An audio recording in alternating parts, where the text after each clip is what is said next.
They said it was the most technologically advanced ship. They said it was unsinkable. And when it sank, they made a movie about it. These were the main reasons why the Titanic disaster became world famous. But unfortunately, this is not the only large-scale shipwreck. And sadly, there have been cases much worse than the tragedy of the Titanic.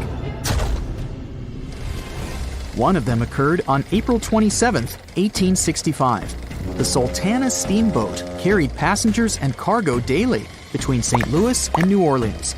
It was a pretty large wooden boat with 3 decks and was 260 feet long and 70 feet wide, almost twice the size of a basketball court.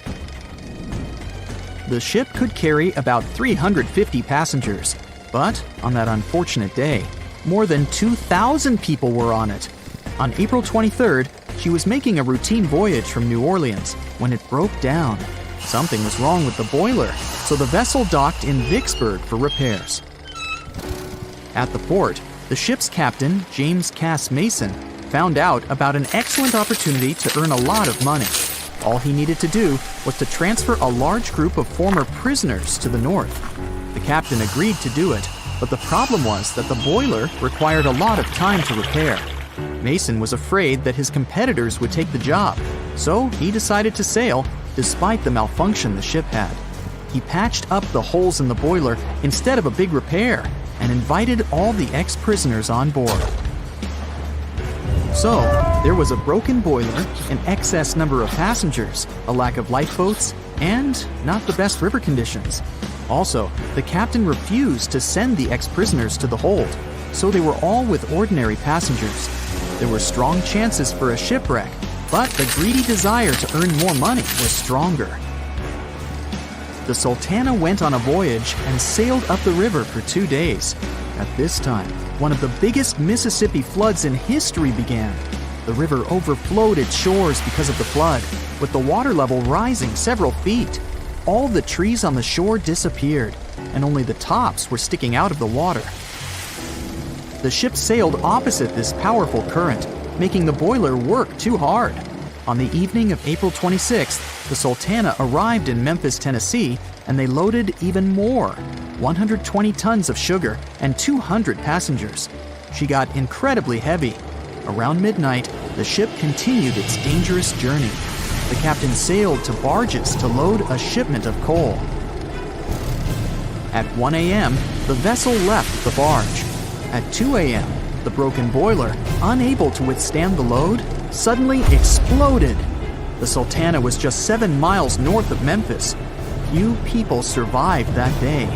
The problem was that passengers trying to escape from the fire jumped into a cold river with a strong current.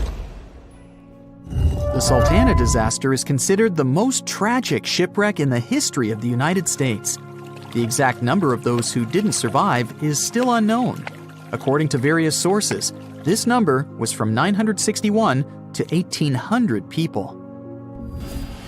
Don't be surprised that almost no one knows this story.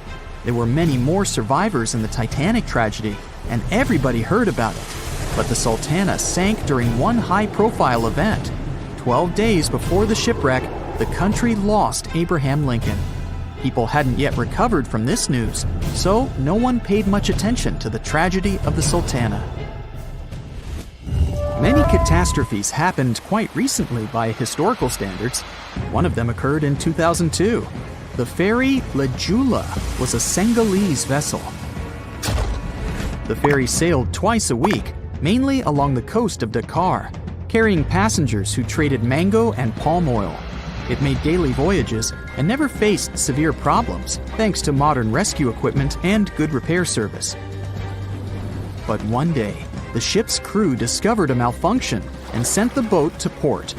For almost a year, La Jula was in a non-working condition, awaiting repairs. But it didn't get high-quality service. After poor maintenance, the ferry set off on its last voyage. On September 26, 2002, La Jula sailed between southern Senegal and Dakar, and at 11 p.m. headed toward Gambia, where a strong storm began. The wind raised high waves, but this wasn't critical for the large passenger ship unless the number of people on board didn't exceed the established norm. La Jula was supposed to carry about 500 passengers, but had many more people that day. Too many passengers, poor repairs, and a strong storm caused severe problems for the ship. But the main factor in the shipwreck was that La Jula was only built for sailing in coastal waters, but that day, it sailed far from the shore. Big waves started rocking the boat, and at some point, it just turned upside down. The ship's deck went underwater, and its lower part stuck above the surface like an iceberg. All the passengers sitting in cabins fell on the ceiling and lost their orientation in space. There were no holes or damage in the ship's hull, and water flooded the lower decks for a long time. The vessel stood in a twisted position for several hours. Then, the boat began to sink when the water seeped through the deck and hold. The ocean was warm, but no one came to save the passengers. People had to wait almost 4 days to be rescued. Unfortunately, only a few managed to survive.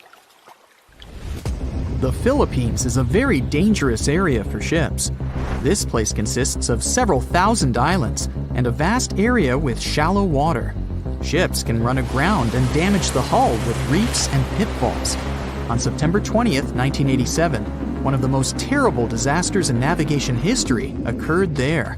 A Philippine passenger ferry called Dona Paz left one of the islands and sailed toward Manila. The sun was shining, the ocean was calm, and the visibility was good. But for some reason, the crew members didn't notice how the tanker Vector was approaching them. The two ships collided at low speed. The collision wasn't strong, but the problem was that the Vector had tons of oil on board, and the Dona Paz crashed into the cargo hold where that oil was stored. So it spilled all over the ocean, and then a spark slipped through. Not only did the two ships catch fire, but also filled with water. Both ships sank in a matter of seconds. Only a few dozen people survived that disaster. On September 27, 1854, the passenger ship Arctic sailed from Liverpool to New York. The fog came rolling down, and visibility got really bad. Another boat appeared out of the thick white haze, the French steamer Vesta. The ships were close enough to each other that a collision was inevitable. The French vessel was smaller, so it seemed to the Arctic's captain that Vesta had received a lot of damage. And while he was staring at the other ship, his boat got quickly filled with water. The captain gave the order to sail to the shore as fast as possible, but the ship's engines stopped working because of the flood. Then the ship's crew started to lower lifeboats with women and kids. Still, when rescuers found lifeboats with people, it turned out that only 87 out of 400 people survived, 65 crew members and 22 passengers. Surprisingly, there were only grown men among them. The ship's captain survived by clinging to the wreckage. All newspapers wrote about this story as one of the most terrible and shameful tragedies in navigation history. The survivors were criticized because they didn't save women and kids, and the crew members were accused of violating the law, since the safety of passengers should be higher than the safety of sailors. But despite this, none of them were brought to responsibility. Unfortunately, shipwrecks still occur to this day, but fortunately, there are fewer of them than before, thanks to modern navigation systems and radar. But no technology can guarantee there won't be a super strong storm or any other emergency that no one can foresee. It's 2018. You get up early in the morning to go ashore and catch some fish. You come to the spot you were yesterday, throw the hook into the sea, and wait. The float is twitching. You've caught some fish, but hey, hello? Why aren't you doing anything? Right now, you don't care about the fish. You're looking at something in the distance. You open your mouth in surprise, since you see a huge ship stuck on a shoal. It wasn't here yesterday, so it got here at night. Okay, it'll probably sail away sooner or later. You fish for a few more hours. During this time, you observe the ship and notice no movement there. Is it empty? Boats and the Coastal Service are sailing from the shore to the vessel. You decide to check it out too. You get in your old boat and go there. The mist descends to the water, making the ship look creepy. The colossal vessel is rusty and empty. But where is the whole crew? And how did it get there? The Coast Guard comes on board. They search the hold, the cabins, and the upper deck. There's someone's stuff, some remnants of food supplies, notebooks, and clothes. Everything suggests the crew has disappeared for some reason. Fishers who noticed the vessel first didn't see anyone coming down from the board. No radio signals were sent to the port, and no one reported about the ship.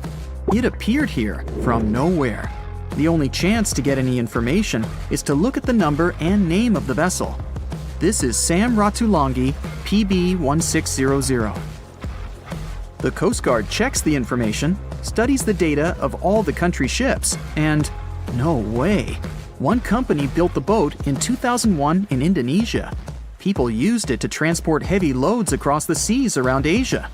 The ship had been properly operating for 8 years. People were delivering industrial goods to different points in the region, but something went wrong. In 2009, Sam Ratulangi was sailing near the coast of Taiwan, and that's it. There were no further records about it. There were no reports in any port. Everyone thought it must have drowned, so no one had been looking for it for years. And then, 9 years later, it appears here, big and rusty, off the coast of Myanmar, without sailors, without fuel. An investigation starts. City services are trying to find out the names of all the sailors working on the ship and find clues that would lead to solving this mystery. They also hope the ship owner will appear soon. They find 2 tow ropes on board. This means that some other ship towed Sam Ratulangi to this place. Then they identify and find 13 crew members. These people say they wanted to reach the factory in Bangladesh to repair Sam Ratulangi. Another vessel helped tow the ship, but then 2 cables tore off, and a storm began. No one wanted to stay on board during such weather, so the crew members left it. No one knows what the ship has been doing for the last 9 years, and how it was possible without people on board. And here's another, much more mysterious ship story. On February 16, 2020, locals found a large cargo ship stuck on a rocky shore off the coast of an Irish village. The boat looked rusty, with holes in the hull and rotten parts. People hadn't seen this vessel the day before, so it appeared there at night. The last time people saw the Alta cargo ship was a few months earlier, thousands of miles off the coast of Ireland. That day, the Alta was sailing in the waters of the Atlantic Ocean. Another ship, the MS Protector, noticed it. MS Protector crew members tried to contact the ship, but received no response. The people on board realized that they were facing an empty vessel. And then, 5 months later, it appeared near the coast of Ireland. There are more questions than answers in this story, but we managed to find something out. In 2015, the Alta appeared and disappeared from the radar several times. Any ship has an internal tracking system, so people can track its route using satellites. But Alta crew members often disabled this system. Perhaps they were engaged in some illegal activity. Anyway, in 2017, the ship often sailed between the ports of Greek islands. Then, the tracking signal disappeared and appeared only 10 months later, off the coast of North Africa. During this time, the ship changed several flags. In September 2018, the Alta was southeast of Bermuda and headed for Haiti. Then, the crew started facing problems. First, the main engine failed right in the middle of the Atlantic Ocean. The ship began to drift. Several days passed, but the crew members weren't able to repair it. They began to run out of food and water supplies. The situation got even worse when they found out that a hurricane was approaching the place. Fortunately, they managed to contact the U.S. Coast Guard. A helicopter flew to the Alta on October 2nd to bring them some supplies. There was enough food for several days. Then, a rescue boat sailed to the ship. It evacuated all the sailors and delivered them to Puerto Rico before the hurricane. The Alta had to drift alone in the ocean. After a while, another ship approached the Alta to tow it to the shores of Guyana. But at this moment, everything went wrong. Someone stole the boat, disabled the tracking system, and sailed away in an unknown direction. After almost a year, the MS Protector found the empty Alta in the waters of the Atlantic Ocean. And then, 9 months later, the ship without a crew sailed to the shores of Ireland. How did it manage to travel across the Atlantic and get to the coast of Ireland? It's still a mystery. Maybe it was just luck. No one else saw the ship all this time. It was just covering huge distances, surviving storms. Who's the captain? What happened to the thieves? Who owns the ship now? One day, someone called the village administration and introduced themselves as the vessel owner. But that unknown person didn't provide any evidence. They found several barrels of oil on the ship, which they took away by helicopter. The Alta was rusting. Corrosion of metal could damage the environment. The vessel had no commercial value, yet it would have taken millions to get rid of it. There were 3 options for what to do: leave the ship where it was, tow it into the sea and let it sink, or disassemble it for scrap. But nature had its own plans. Storms and strong waves split the hull into 2 parts. The Alta was drifting without a crew in the waters of the Atlantic Ocean for about 2 years. But this is nothing compared to a ship that was traveling for 38 years. The record belongs to the SS Bechimo. It was a merchant vessel owned by some trading company. In 1931, the ship found itself on the ice off the coast of Alaska. Its movement slowed down. A thick layer of ice blocked the ship, and a strong storm only made the situation worse. The blizzard was so intense that the crew members couldn't see anything but a white veil in front of their eyes. Sailing any further was impossible. The team had to wait for the storm to end. They waited for a day, 2, 3 days. A week had passed, but the snowstorm was only getting stronger. Then, one day, it grew weaker. The crew members split into 2 teams. The first team went to the nearest city. The second group, along with the captain, stayed on board. They set up camp next to the ship and waited for the blizzard, which had started again, to end. There was 0 visibility. And finally, one day, the storm was over. Great! And now, wait a minute. But where is the ship? The SS Bechimo just disappeared during the blizzard. The captain was sure that the ship had sunk, so he left along with the crew. Then, a week later, they saw the vessel drifting near the area where they had lost it. The hull was damaged so severely that it was unsafe to sail on it. Repairing the ship would be pointless and expensive, so the captain decided to abandon it. He was sure that it would go underwater sooner or later, but it stayed afloat for the next few days, the next few months, and a few years. People had reported seeing it at various points along the coast of Alaska for 38 years. The last record of the SS Bechimo is dated 1969. Those who saw it claimed the ship was completely frozen, almost merged with the ice. Some people planned to start an expedition to find the ship, but all attempts were unsuccessful. The vessel is probably lying somewhere on the deep sea floor.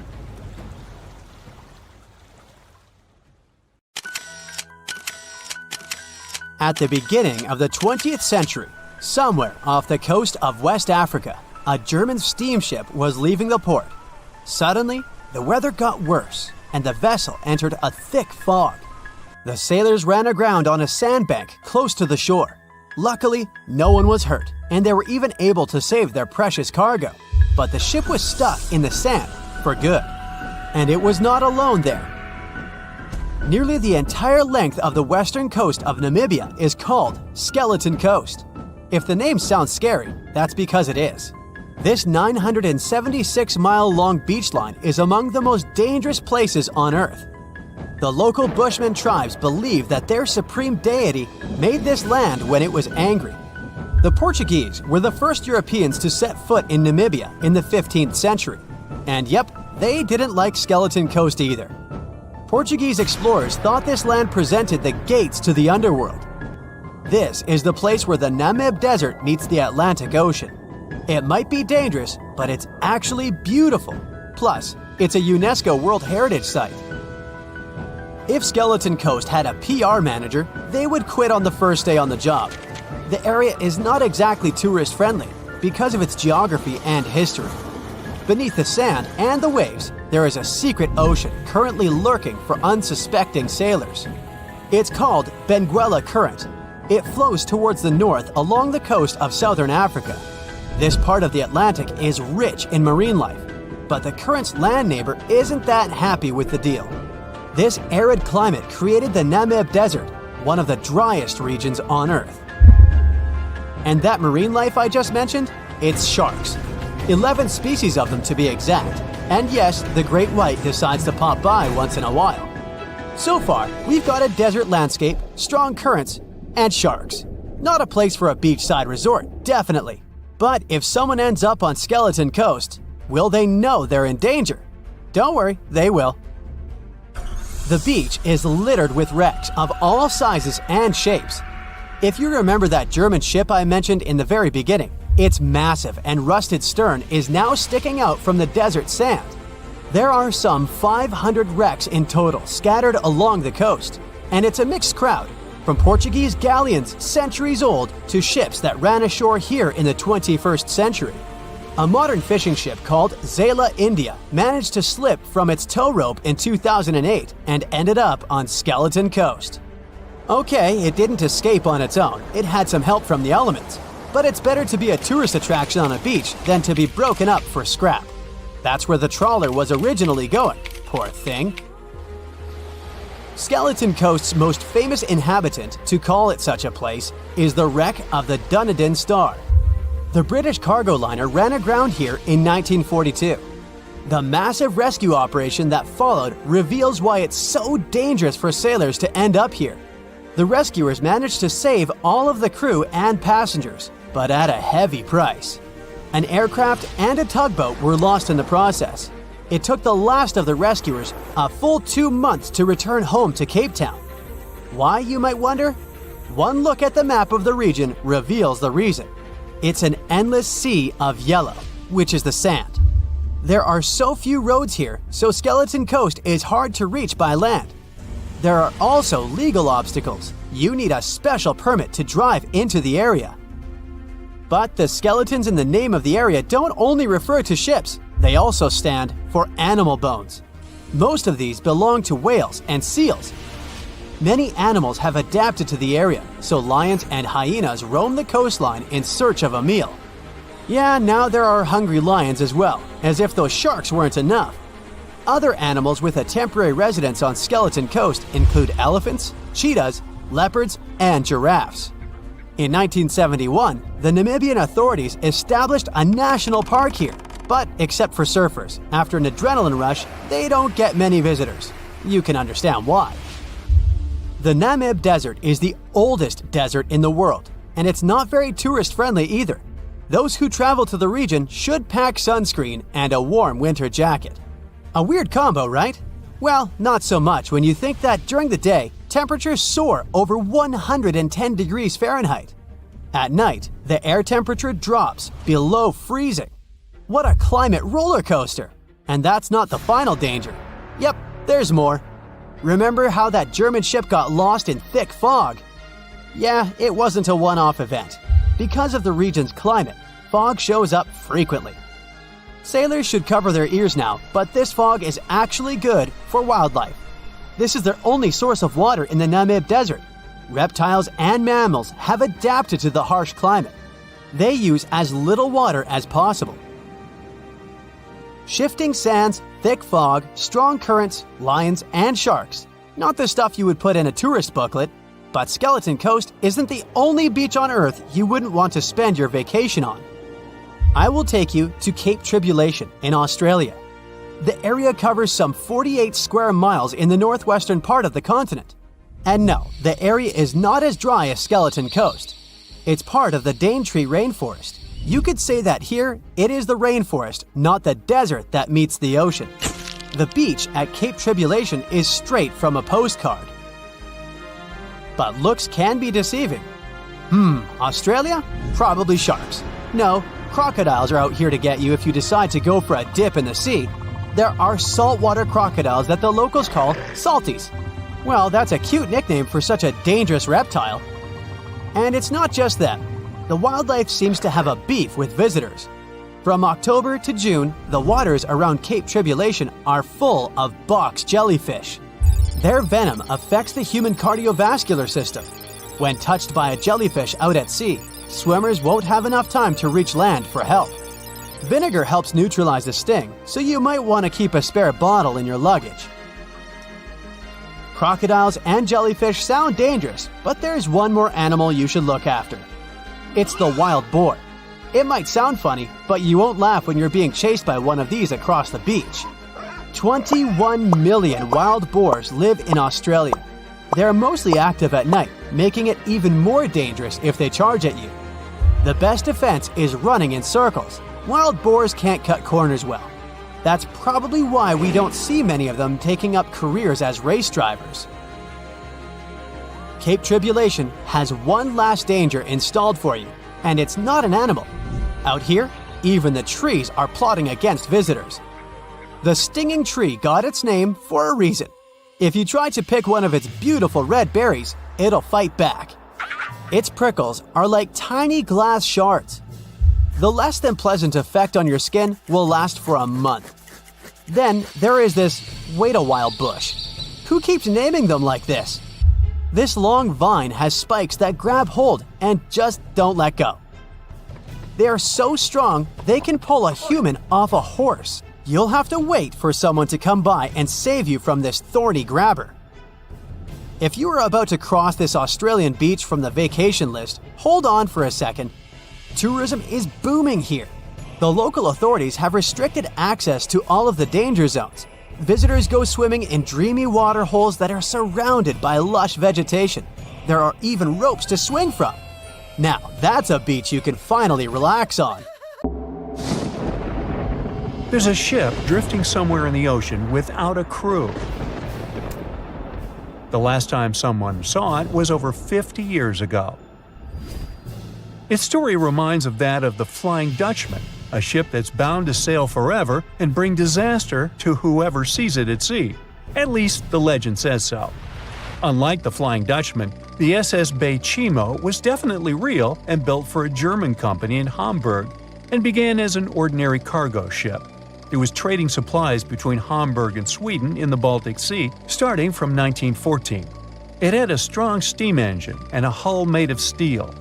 A few years later, it became British property. Then, in the 1920s, a Canadian company purchased it for around $18,000, a huge amount of money back then. The new owner, the Hudson's Bay Company, was actively using the ship for several years.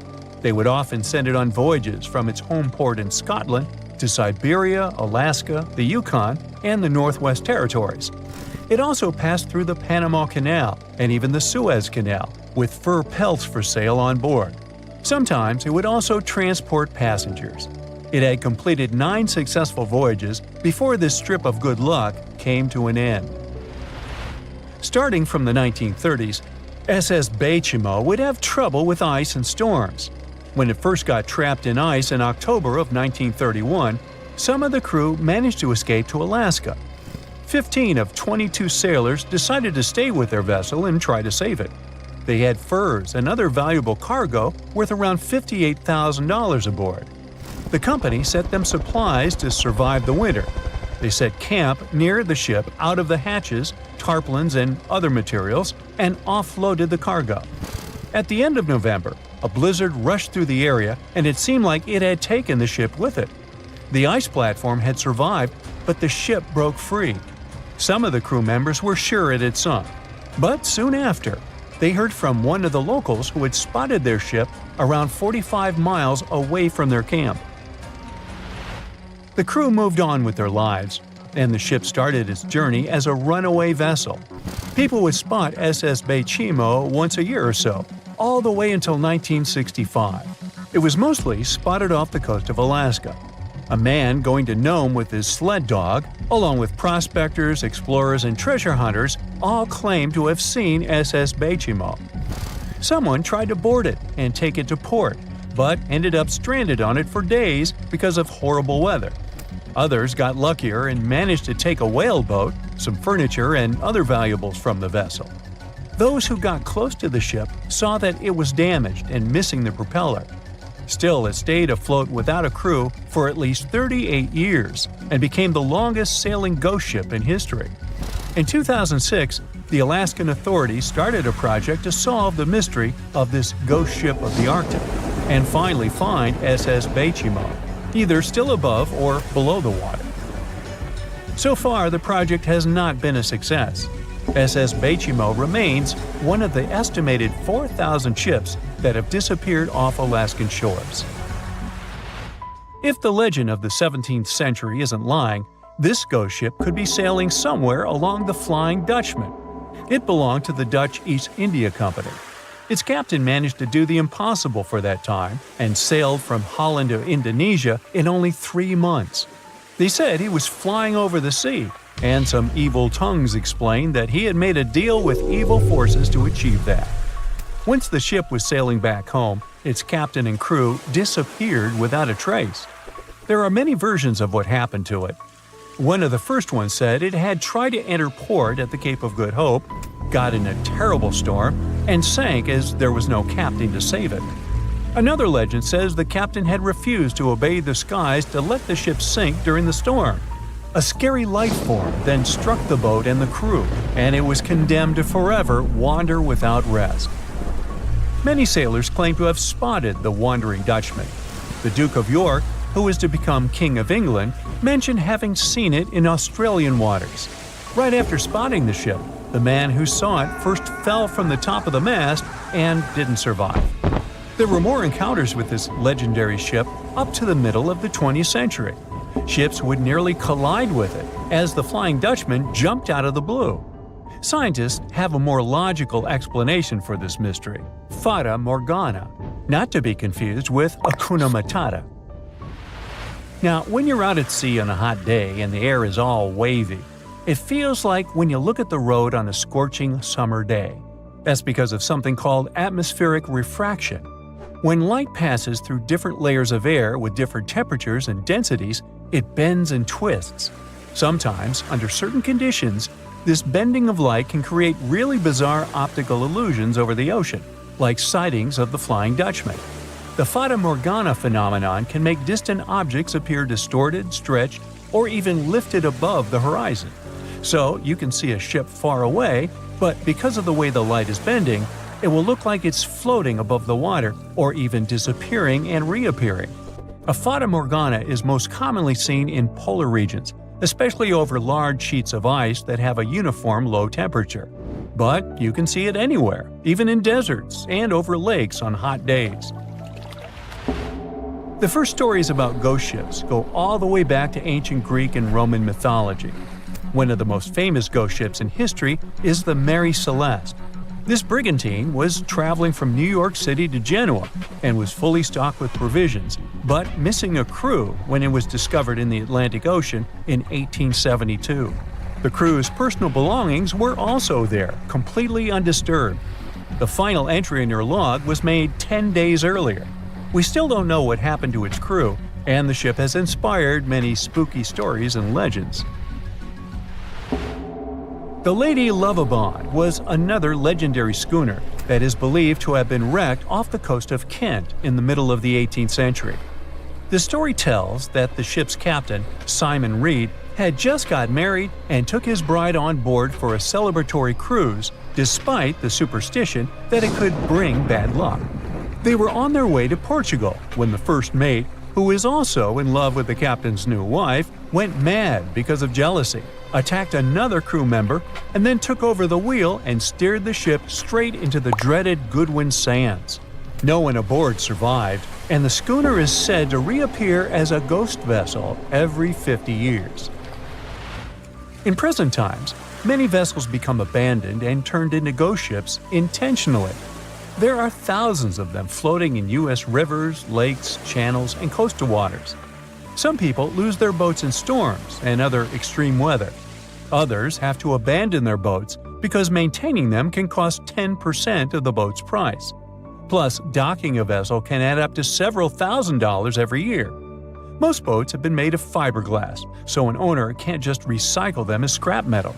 So, once they want to get rid of it, They often tie it to a dock and sneak away, or leave it floating far away from the shore, or just try to sink it.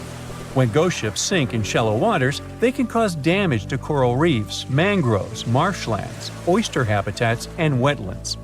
Plus, they can collide with unsuspecting regular ships and cause real trouble. So, don't do that. Enough said. A ship is traveling across the Atlantic Ocean when a storm starts. At first, the situation doesn't seem to be very bad, but soon, people on board the ship realize that the storm is intensifying. Waves are huge, and nothing can save the ship. It's starting to sink. On board, there's only one lifeboat.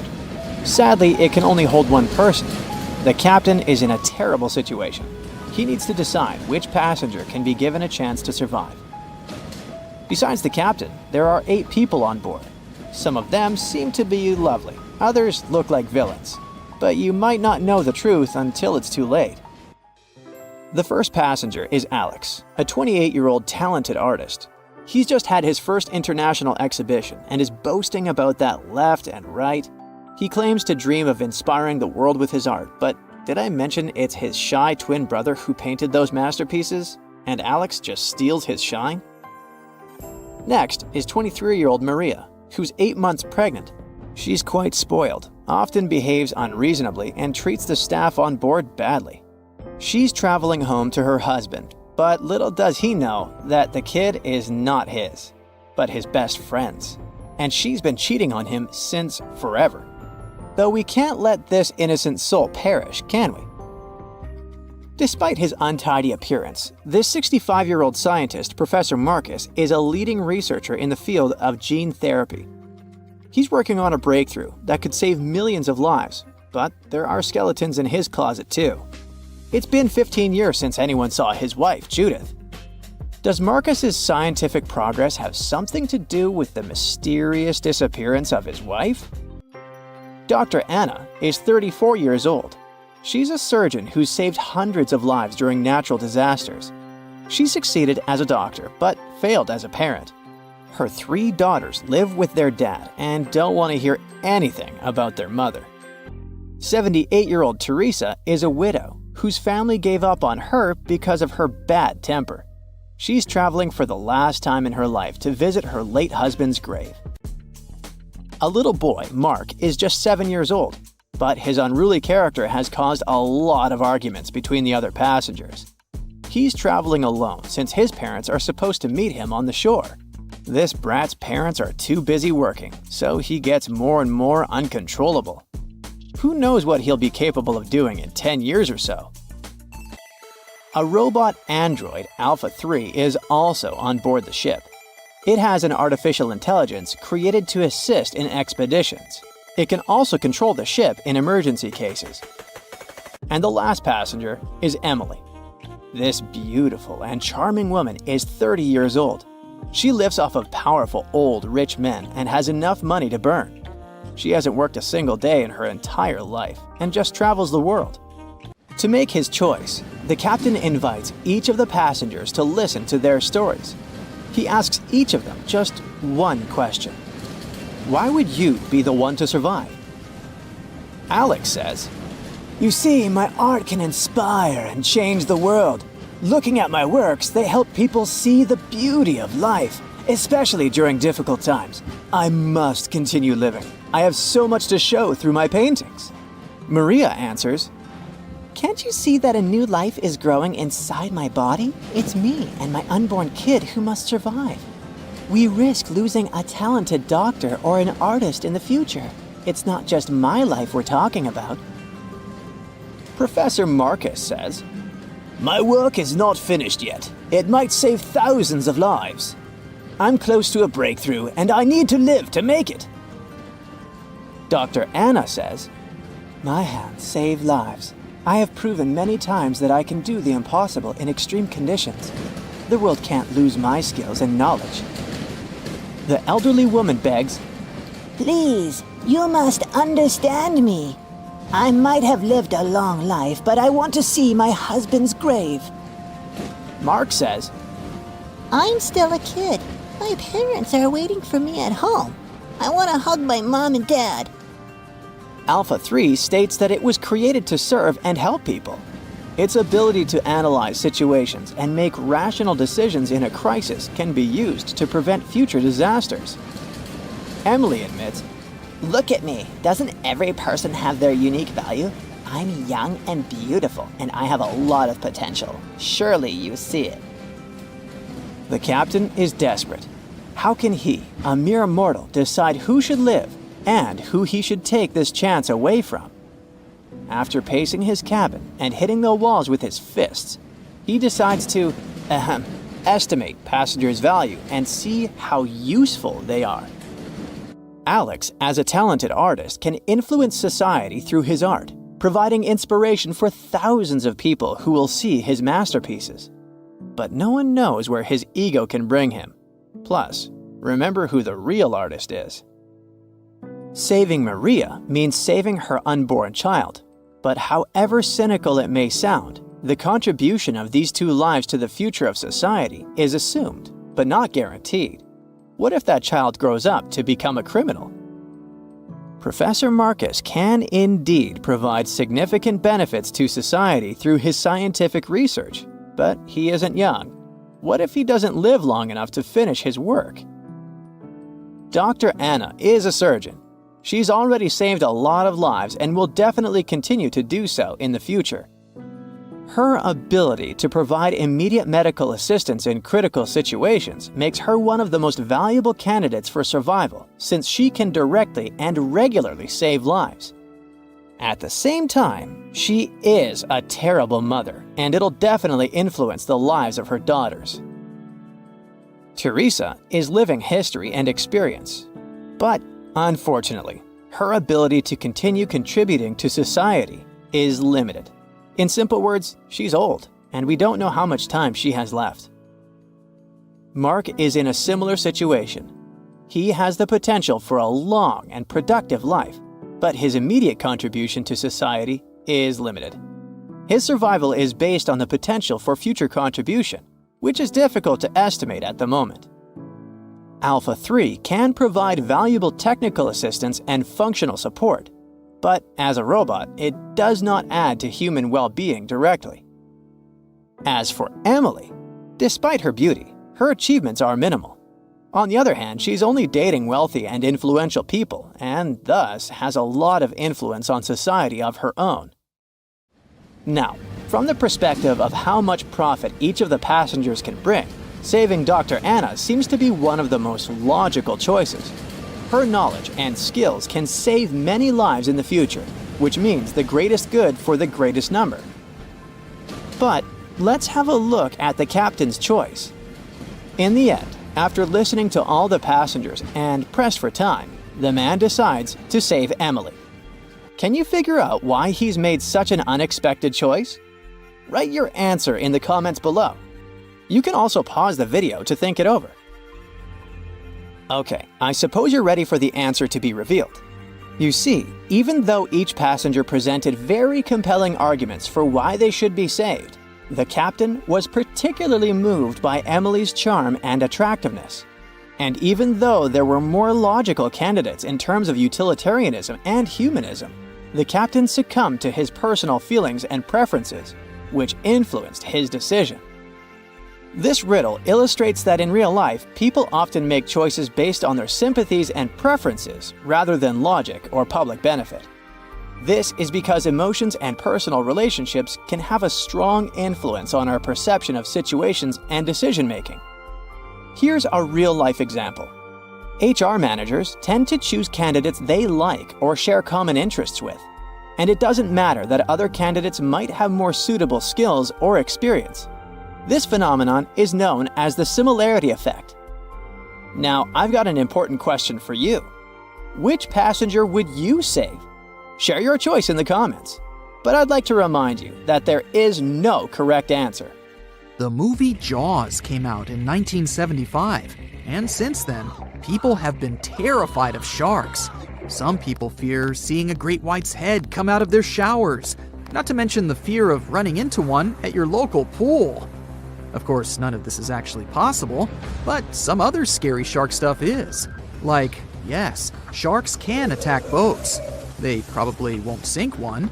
It depends on the size of the shark and the size of the boat. Today, we're diving deep into the facts and myths about the sea's biggest predator. It was the year 1953. On a typical July morning, two fishers set out on their daily lobster harvest. They took their white-hulled dory out to sea off the coast of Cape Breton Island in Nova Scotia, Canada. Since it was the lobster season, the sea was dotted with several dories spread out across the water. But that day, something strange happened. As soon as they put the dory at sea, they noticed a large dorsal fin chasing after their boat. They were surprised to see that the shark would follow their boat's every move. For an entire week, they took out their white dory from the harbor, and the shark followed them around. Until one morning, as the men were alone at sea, the shark charged at full speed at the boat and smashed a 7-inch hole in its bottom. The boat turned over, and both men fell into the water. The shark didn't come after the men, though. Instead, it swam away and disappeared for good. To clarify, a dory is a small, fragile boat usually measuring 16 to 23 feet long. So how long did that shark need to be in order to sink it? Well, as soon as the boat was retrieved from the ocean, researchers found something interesting. One of the shark's teeth was found stuck in the hull. According to Harvard experts that analyzed the tooth, it most certainly belonged to a 12-foot white shark that weighed around 1,200 pounds. One thing intrigues scientists a whole lot. The great white didn't seem to be interested in the man aboard, but rather in the boat itself. The question is, why? Some people suppose that this great white followed the dory around because it was white, and the animal probably thought it was some big white mammal. It's not the first boat a shark has attacked. You see, sharks don't attempt to sink boats because they're mean and evil. Rather, it's due to murky waters and hard materials that make them mistake inanimate objects for their usual lunch menu. But that's not what we've learned from popular culture. In Jaws, the protagonist shark managed to poke several holes in the orca as it rammed the boat. The orca was a Nova Scotia-style fishing boat made out of wood planks. It wasn't a huge boat, so it seemed plausible that a great white could ram it. But, according to Mythbusters, that's very far from the truth. A great white swimming at its maximum speed wouldn't be able to take down a medium-sized fishing vessel. The same goes for bigger boats. Some bull sharks or great whites can turn over smaller vessels, though, like kayaks or small boats. If this happens, it's most likely because they think it's a sea mammal and nudge it before taking the first bite. No scientist can say for sure why they do this, only that it's usually a misunderstanding on behalf of the animal.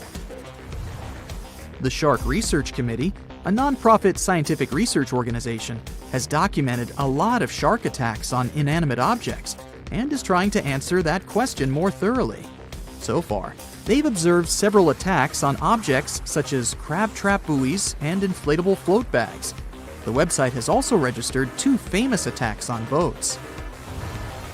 The first one happened in 1959, and a shark left a tooth on the hull of a boat. Researchers later identified it as belonging to a 12-foot great white. The report of the other attack, which happened in 1989, claims that a boat was circled by a great white before the animal swam at the vessel at full speed and hit the boat several times. Of course, those who suffer the most from shark attacks and encounters aren't boats. It's surfers. As far as we know, surfers look like giant wobbly seals from the shark's perspective. According to the Shark Research Committee, there have been 41 confirmed shark attacks on surfers on the west coast of North America over the course of the last century.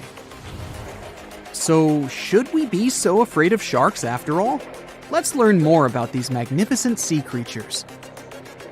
Off the top of your head, how many shark species can you name? 4, 8, 10? Well, there are over 500 species of sharks swimming in the ocean. They vary from tiny specimens, about the size of a human hand, to up to 39-foot-long creatures. The largest species of shark are actually not great whites, but whale sharks. And even those are small compared to the great Megalodon. This ancient creature that lived around 20 million years ago reached an unimaginable length of 60 feet. By comparison, that's the same as 2 to 3 buses placed one after another. I wouldn't swim in megalodon-infested waters even if you dared me, that's for sure. We know that sharks are very good hunters, but why is that so? Their bodies seem to have been strategically built for speed. Instead of having a bone skeleton, like us humans, sharks have a cartilage skeleton, which makes them much lighter and also super fast swimmers. Each species of shark hunts depending on its nutritional needs. So, shark species that grow to an average of 3 feet have a diet based on fish. The ones that grow bigger start feeding off of bigger sea animals, such as sea lions and seals. Throughout their lives, some species of shark can shed over 30,000 teeth. Unlike humans, who are born with a set number of teeth in their jaws, sharks have an apparently limitless supply. In their defense, they do lose teeth pretty easily, as they can easily get stuck in their prey, for example. They also have multiple rows of teeth. The jaws of a great white can contain up to 7 rows of teeth, and can grow to be more than 6 inches long.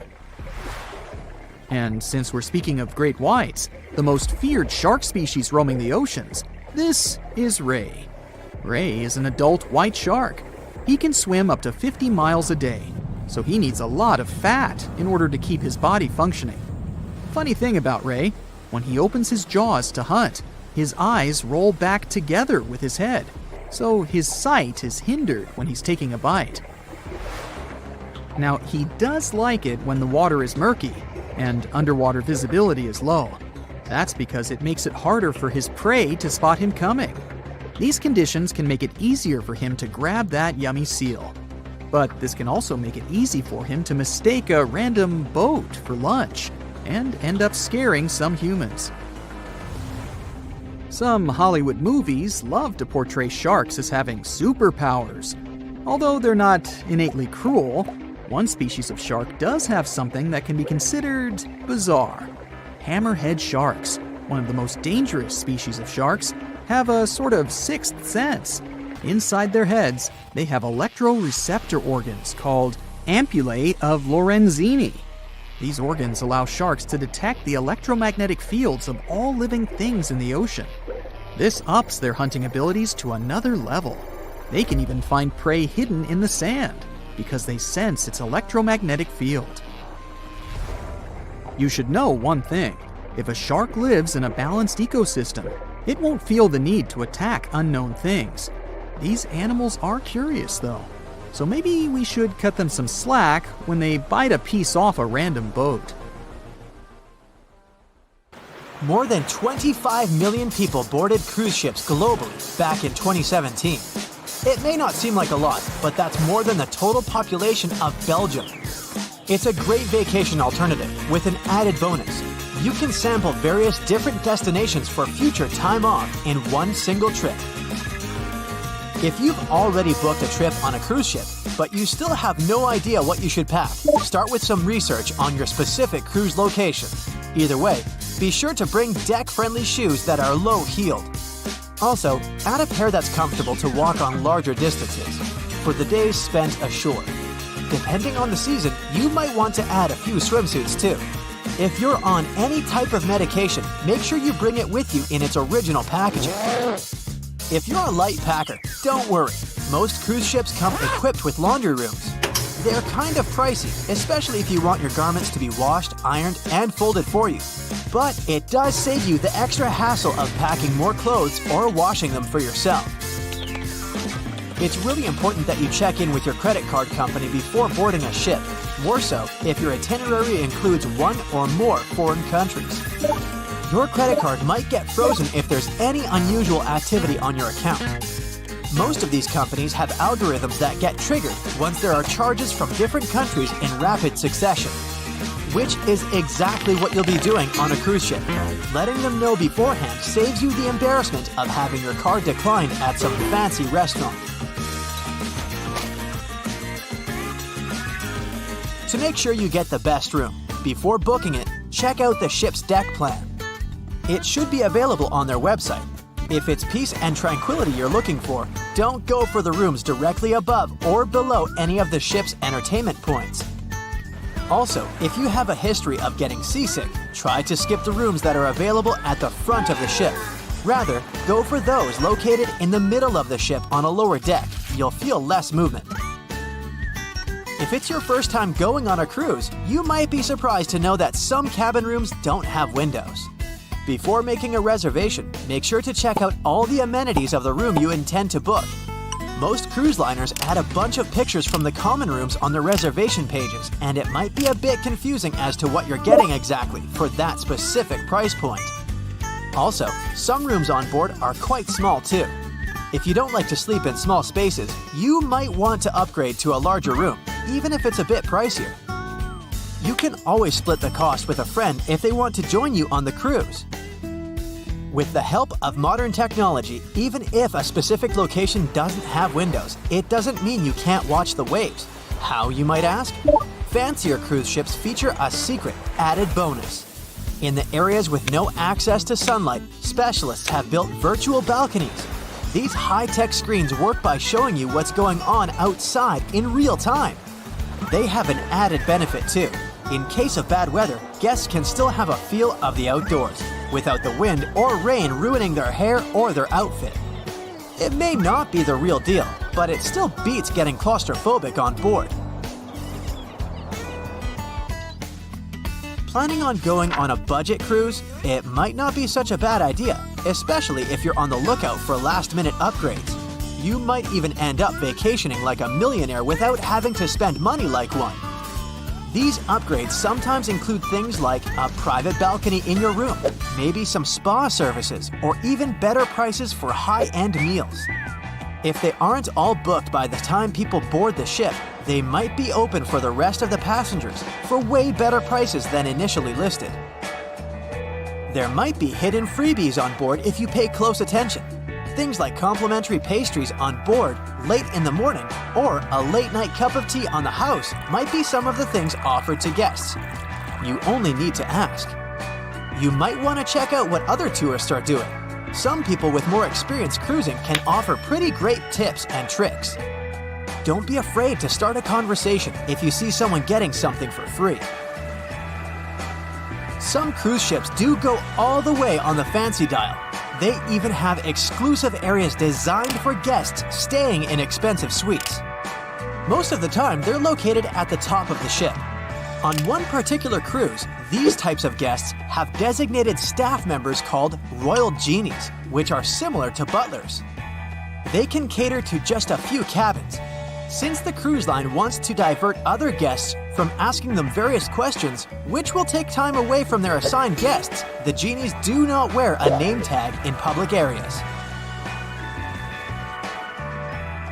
Most common areas of cruise ships do require travelers to follow a dress code, but if you do your research in advance, you might find that some areas are more relaxed when it comes to what people need to wear.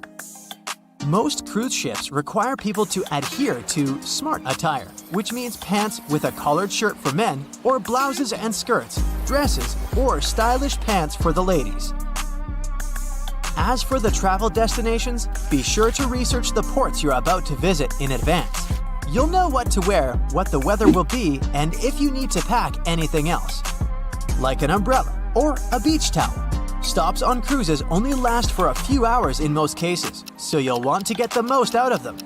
If that specific location includes museums or art galleries you want to add to your checklist, be sure to book in advance so you don't waste time waiting in lines. Some cruise ships even provide their guests with private tours of the ports they're about to visit. Do make sure to book them in advance if this is something you might be interested in, as the list gets pretty full quite fast. Independent tours are a bit more private. You can spend time with your tour guide and even ask more questions. Always remember to put your phone in airplane mode while on board. Most cruise ship horror stories involve cruising newbies that ended up paying thousands of dollars in cell phone charges while on ships, just because they forgot to turn it off. If you're the type of person that can't switch off their phone, be sure to check with your cell phone provider before traveling internationally. Some can provide special plans for limited amounts of time without extra charges. You'll be free to chat, call, or browse YouTube videos without worrying you'll end up paying a fortune. Most cruise ships also provide you with complimentary Wi-Fi or Wi-Fi packages that can be purchased in advance, which are way more affordable. You can stick to communicating with your friends and family back home via FaceTime or Skype. People that have heard about the Titanic tragedy will always wonder what might happen if something goes wrong while on board. Let's take lifeboats, for instance. The Titanic had a mere 20 lifeboats on board, which were tragically not enough to fit all the passengers after the ship hit the iceberg. Some fancy cruise ships these days have an even lower number of lifeboats, anywhere from 15 to 18. Sounds strange? Well, not really, given the fact that each lifeboat can accommodate up to 370 people. Even the largest ships, which have an estimated capacity of 8,000 people if fully booked, including tourists and staff, are safe in case of an emergency.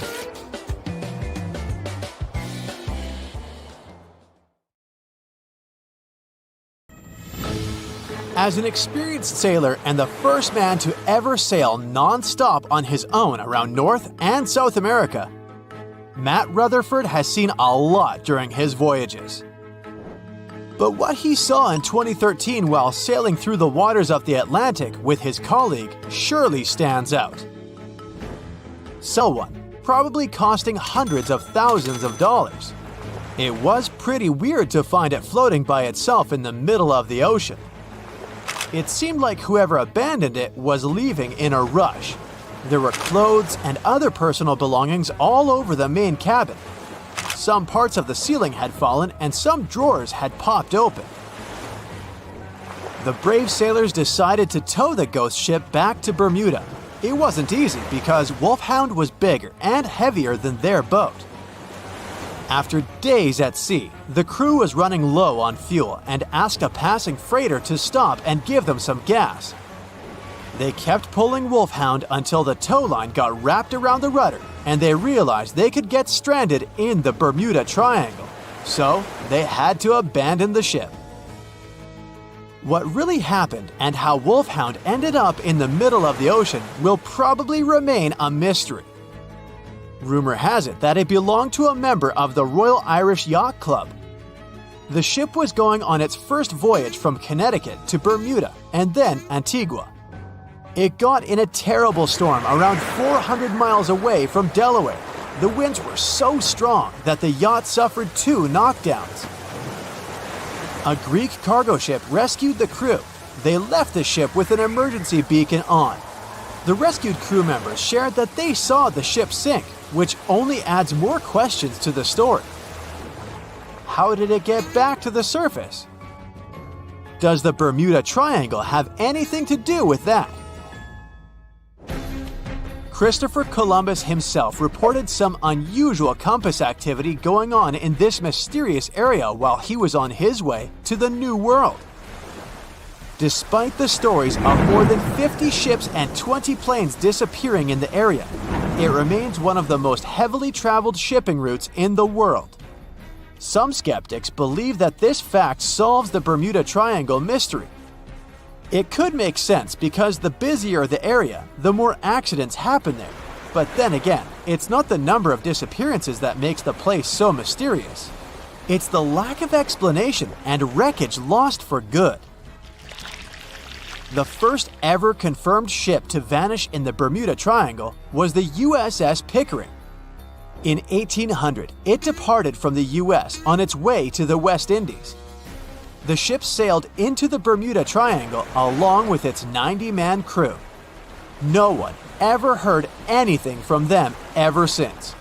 The popular explanation is that the ship was taken out by a storm. But because no one found any wreckage, we'll never know for sure. The largest ship that has ever disappeared in this mysterious area was the USS Cyclops. In March 1918, carrying a crew of 306 people, the USS Cyclops left Barbados and headed home to Baltimore. The ship passed through the Bermuda Triangle on its journey and vanished into thin air, or rather, water. The Cyclops never sent any distress signal and disappeared without any explanation or trace. The Bermuda Triangle isn't the only place in the world where ships go missing or mysteriously resurface. One of the most famous ghost ship stories would be of SS Bechimo. The large cargo steamer was built in Sweden. On October 1st, 1931, it got caught in pack ice. The crew decided to wait it out and managed to break free after a couple of days, only to get trapped again in less than a week. This time, they didn't manage to make it out. A rescue team went by air to save 22 of the crew members. 15 other members stayed in a wooden shelter they built not far away from the ship. Their plan was to wait out the winter and get back aboard. At the end of November, a strong blizzard was rushing through the area. When it was over, Bechimo seemed to have gone away with the storm. The captain decided it must have broken and sunk, but a few days later, a local hunter informed them that he had seen the ship around 45 miles away from their camp. The crew managed to find the ship and took the most valuable cargo from its hold. They had fears that Bechimo wouldn't live through that rough water, but it did manage to survive after all. Once the ice was gone, it floated away and ended up drifting along the shores of Canada and Alaska. Many people reported seeing the ghost ship in an open sea. Some even tried to board it to save the ship, but the weather didn't allow it to happen. The last time someone saw SS Bechimo was in 1969, 38 years after its crew had left it. It could still be drifting somewhere in the ocean. The story of MV Hoita happened in the South Pacific. The ship was originally a wooden luxury yacht. After serving for 20 years to various owners, it became a merchant ship. In 1959, it set on a trading voyage that was supposed to last around 2 days. When it didn't reach its destination on time, no one was worried at first, as things happen in the open waters. After another day, and no distress signals from the Hoita, it was obvious that something serious was going on with it. There were 25 people aboard, and their families wanted to find them. A search and rescue crew worked for 6 days looking for the ship, or at least its wreckage, in an area of nearly 100,000 square miles. That's 1.5 times as big as Florida. Sadly, the mission had come back with no results. It seemed like Hoita had disappeared without a trace. A month later, another merchant ship noticed Hoita drifting in the ocean, miles and miles away from its original route, and none of the crew members or passengers were on board. The cargo had also disappeared. The lifeboats were also gone, so the people must have escaped the ship hoping to save themselves. It turned out that the crew had been trying to get help as they tuned the radio to the International Distress Channel. But the damaged cable didn't let them send the signal any further than 2 miles. It also looked like when they were leaving the ship, the crew took the logbook with them, and we still don't know what exactly happened to Hoita. Family members of those who were on board are still looking for answers. One professor claims it must have been a corroded pipe that leaked and flooded the vessel, but we'll most likely never know for sure. In the Pacific Ocean, near Japan, there is an area nicknamed the Devil's Sea. It's believed to be one of the 12 vile vortices around the Earth. Some people claim that vile vortices have weird things going on in them because the pull of the planet's electromagnetic waves is stronger there than anywhere else. The most famous ship that disappeared in the area was a fishery patrol vessel in 1952. The ship went there to investigate the vessels that went missing previously and disappeared along with 31 crew members. Scientists who don't believe it was a mysterious disappearance blame the underwater volcano eruption for what happened. Strange things occur in the cold waters of Antarctica. One of these things happened to a ship called Jenny. It was a small schooner whose history began in 1822. The boat and its crew set sail and disappeared a year later. For 18 years, the ship was considered sunk. People forgot about it, but in 1840, the vessel reminded the world of itself. That year, the whaling ship Hope sailed through the Drake Channel in Antarctica. The crew members noticed a ship among icebergs. It was the schooner Jenny. It was floating slowly in the dark, with no signs of life. The captain of the Hope, Mr. Brighton, gave the order to approach the mysterious vessel.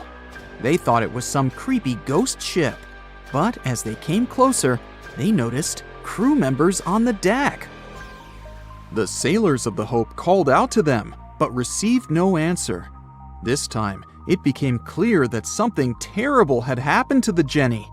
When Brighton boarded, he realized that the Jenny crew members weren't missing. They were here. Frozen people stood like statues. Brighton went down to the lower deck and found the captain. He was sitting frozen at the table, holding a pen. Brighton looked at the logbook. The last record was made on May 4th, 1823. The captain wrote that he was the only living member of the crew. They spent 71 days without food. It seemed that the ship got lost in the sea because its captain went off course or sailed into an iceberg, but no one knew for sure. After that, nobody ever saw the Jenny again. According to rumors, the crew of the Hope abandoned the frozen ship and left it to drift in the cold waters. According to other rumors, this whole story is fiction. The story of the Jenny was described in a German magazine in the middle of the 19th century. Still, there was no further evidence of the ship's existence. Already in our time, Cambridge University decided to explore the case of the Jenny. The researchers discovered that one of the crew members of the Hope, who didn't disclose his name, told someone the legend of the frozen ship.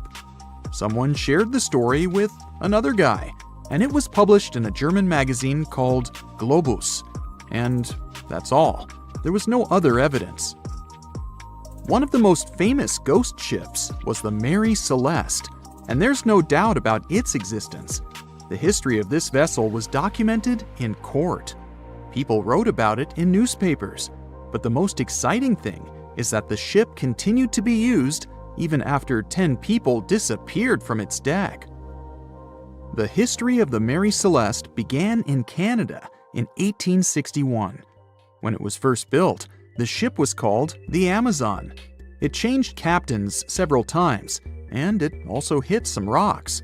The boat was sold, bought, then sold again, repaired, and sailed under the name Mary Celeste. In 1872, it had a new captain, Benjamin Briggs.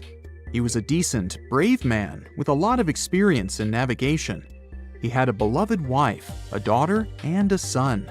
When he went on his last voyage, he took his wife and daughter with him, and his son stayed in America. In November of 1872, the Mary Celeste sailed from the port to New York with 10 people on board and disappeared. 8 days later, another ship, the Dei Gratia, also left New York and followed the same route. Dei Gratia's captain, David Morehouse, noticed the Mary Celeste and immediately realized something was wrong. The ship was moving too freely, as if no one was controlling it. The captain tried to contact the crew members, but no one answered him. Then, together with other sailors, he climbed aboard the Mary Celeste. The ship was in good condition. There was no damage. The hold was slightly filled with water, but it could be easily pumped out. Everything seemed fine, but one lifeboat was missing. The crew members' valuables were in their cabins. The cargo was in the hold. The supplies of water and food were untouched.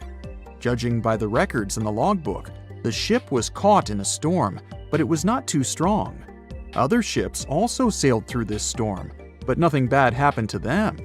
The last record was dated November 25th. and it claimed that everything was fine. The sails of the Mary Celeste were slightly damaged, but perhaps it happened after the crew had disappeared. The whole ship was in excellent condition, but what made the people leave it? Part of the crew of the Dei Gratia stayed on board the Mary Celeste to bring it to dry land. Everything went well. They delivered the ship to the closest port. Next, the captain of the Dei Gratia appeared before the court and told about what had happened. However, the prosecutor and the judge didn't want to believe in the story of the Mary Celeste. They were sure the captain got rid of the ship's crew to get money for its cargo. According to the maritime laws of that time, if you found a ghost ship with valuable cargo, then a substantial part of this cargo belonged to you. So, many people thought that David Morehouse decided to earn some money. This version seemed to be more valid than the one about the mysterious disappearance of 10 people. Fortunately, no one accused the captain of committing a crime. They thanked him for his service and gave him a monetary reward. However, his reputation was damaged, which greatly affected his career, as many believed he attacked the crew of the Mary Celeste. But even after this terrible case, trial, and investigation, the story was not over. The Mary Celeste was still an expensive and efficient vessel. It sailed several times, but then one captain crashed it into the reefs to get insurance. The court revealed this deception and accused the captain of intentional property damage. The story of the Mary Celeste became famous all over the world. People began to build their theories, realistic and not. Someone believed the ship had sailed through the Bermuda Triangle, but this version was quickly refuted, as the route of the Mary Celeste passed thousands of miles away from the Bermuda region. Did the Kraken or another giant monster attack the ship? Nope. Since the boat was found in almost perfect condition, there were no signs of a struggle.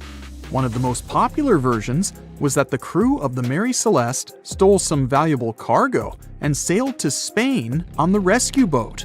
However, those who knew Captain Benjamin Briggs said he was a good, honest man. Besides, he had a son in New York, and Briggs would never leave him.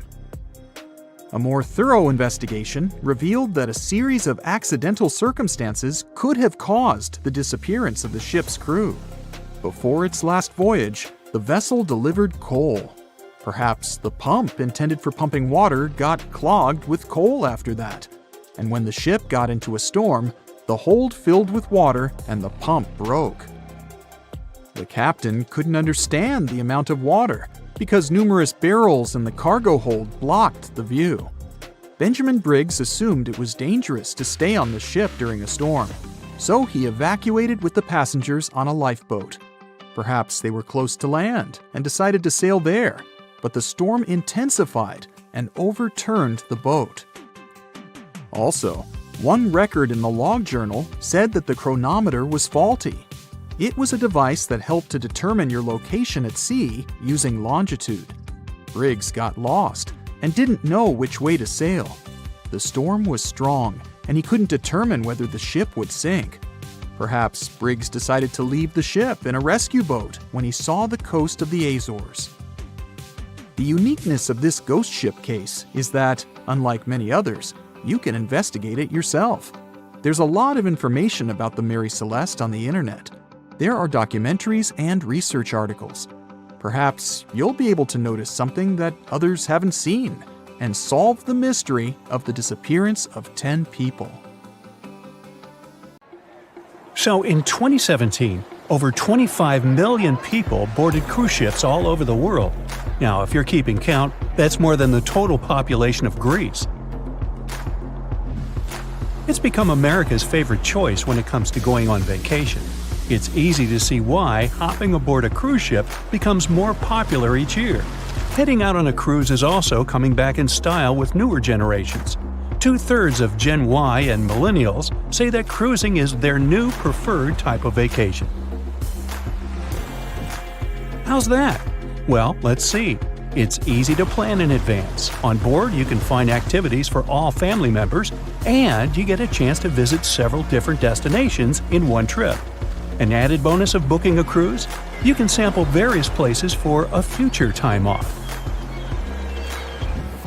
The entertainment on board is often top-notch, providing passengers with an added taste of luxury. And the amenities and accommodations are generally very reliable. Not to mention that it gives tourists that feeling of actually getting away from everything that people strive for while out of the office. Royal Caribbean International is one of the largest cruise lines in the world, with just over 19% of the cruise market as of 2018. Its current fleet is divided into many different classes of ships, including the Voyager class, Radiance, and Quantum. The latest addition to the Royal Caribbean International's impressive fleet was built in 2018. Wonder of the Seas is now the largest cruise ship in the world. Since this spectacular liner has just had her maiden voyage in March 2022, let's look at some of the incredible perks it has to offer its passengers. For starters, the boat is so big that it had to be split into neighborhoods. Well, it figures since Wonder of the Seas can accommodate almost 7,000 passengers. Fond of New York? Well, no worries. Wonder of the Seas has a central park of its own, with an estimated 10,000 plants to check out. The ship's central park is a feature of all Oasis-class ships, being one of the so-called neighborhoods. Let's look at some other areas, shall we? Like this boardwalk, a place that includes an arcade, a candy store, and a sports bar. It's best suited for long walks. There's a pool and sports zone on Wonder of the Sea. These areas feature the ship's numerous pools and hot tubs. There are many activities to check out on the sports court. Then there's the Royal Promenade, or Promenade if you prefer. That's the main road on Wonder of the Seas, with bars, lounges, and places to grab a cup of coffee, or a luxurious latte. The entertainment neighborhood is the focal point for leisure activities on the ship. Here, guests can find a comedy club, an ice skating rink, and even a theater. The spa and fitness area is a tranquil zone with a huge array of treatments available. The fitness center is free of charge, by the way, so there's no excuse for guests to skip a leg day. An extra 8th zone was added to Wonder of the Seas. It's called the Suite Neighborhood. This is an exclusive area designed for guests staying in the suites. Oh, now I get it. It's located at the top of the ship. Guests here have designated staff members called Royal Genies. Yeah, if you rub a lamp in your suite, they appear. Nah, not really. The genies are similar to butlers. They can cater to just a few cabins. Of course, the cruise line wants to divert other guests from asking these crew members various questions and taking their time. That's why the genies don't wear name tags in public areas. As for its itinerary, Wonder of the Seas was initially supposed to be homeported in China. But Royal Caribbean decided to move the liner to the United States. In March 2022, the ship started its journey with 7-night Eastern and Western Caribbean itineraries. In May 2022, Wonder of the Seas is scheduled for a trip to Europe, with Western Mediterranean cruises from Barcelona and Rome planned for its guests. Passengers will also be able to visit Palma de Mallorca, Spain, and Capri, Italy. When the summer season is over, Wonder of the Seas is scheduled to return to Florida to offer year-round sailing starting November 2022. And by the way, there is no truth to the rumor that a special cruise only for highly allergic and hay fever sufferers will be called the Wonder of the Sneeze. Nope, not at all. Now, it's hard to imagine a ship so massive that can accommodate so many amenities on board. For example, the Titanic was the largest ship of its time, measuring 882 feet in length. And Wonder of the Seas is not only 1,188 feet long, it's also 36% taller and 34% wider. Speaking of lifeboats, which I am about to, Titanic had a mere 20 lifeboats on board, which was tragically not enough to fit all the passengers after the ship hit the iceberg. But Wonder of the Seas has an even smaller number of lifeboats, 18 to be precise. Sounds weird and dangerous? Well, not really, given that each of these lifeboats can accommodate up to 370 people. It means that all the passengers and crew members, an estimated 8,000 people if fully booked, are going to be safe in case of an emergency. If we could somehow have a race between the two ships, well, Titanic was in fact the faster ship out of the two, beating Wonder of the Seas by 1 knot per hour. Cruise ship passengers today are more interested in the experience rather than the speed of the boat itself. That's why how fast a ship can travel is not an extremely important aspect nowadays. In terms of costs, Titanic cost around $7.5 million at the time of its construction. It's the equivalent of about $200 million today. How about Wonder of the Seas? Well, it cost a staggering $1.35 billion to build, making it 6 times more expensive than the Titanic. How about we compare ticket prices? Well, in this case, the least expensive ticket on Titanic was £7. It's about $1,000 today. The cheapest ticket on Wonder of the Seas is currently $423, but prices may vary depending on the location, season, itinerary, and how much you tip your royal genie. And I know you were going to ask, how about icebergs? Well, Titanic steamed in the frigid North Atlantic, where you had to be on the lookout for those. Wonder of the Seas will be cruising the balmy Caribbean, where the worst thing you can hit on is 17 in blackjack. Oops, busted. Anyway, set side by side with its other sisters from the Royal Caribbean Fleet, Wonder of the Seas is equally as impressive. The company's earliest ships could host about 2,500 people. This included passengers and the staff. Such ships were Splendor of the Seas, Legend of the Seas, and the smallest of them all, Thumbelina of the Seas. No, wait, that should be Empress of the Seas. Oops, my bad.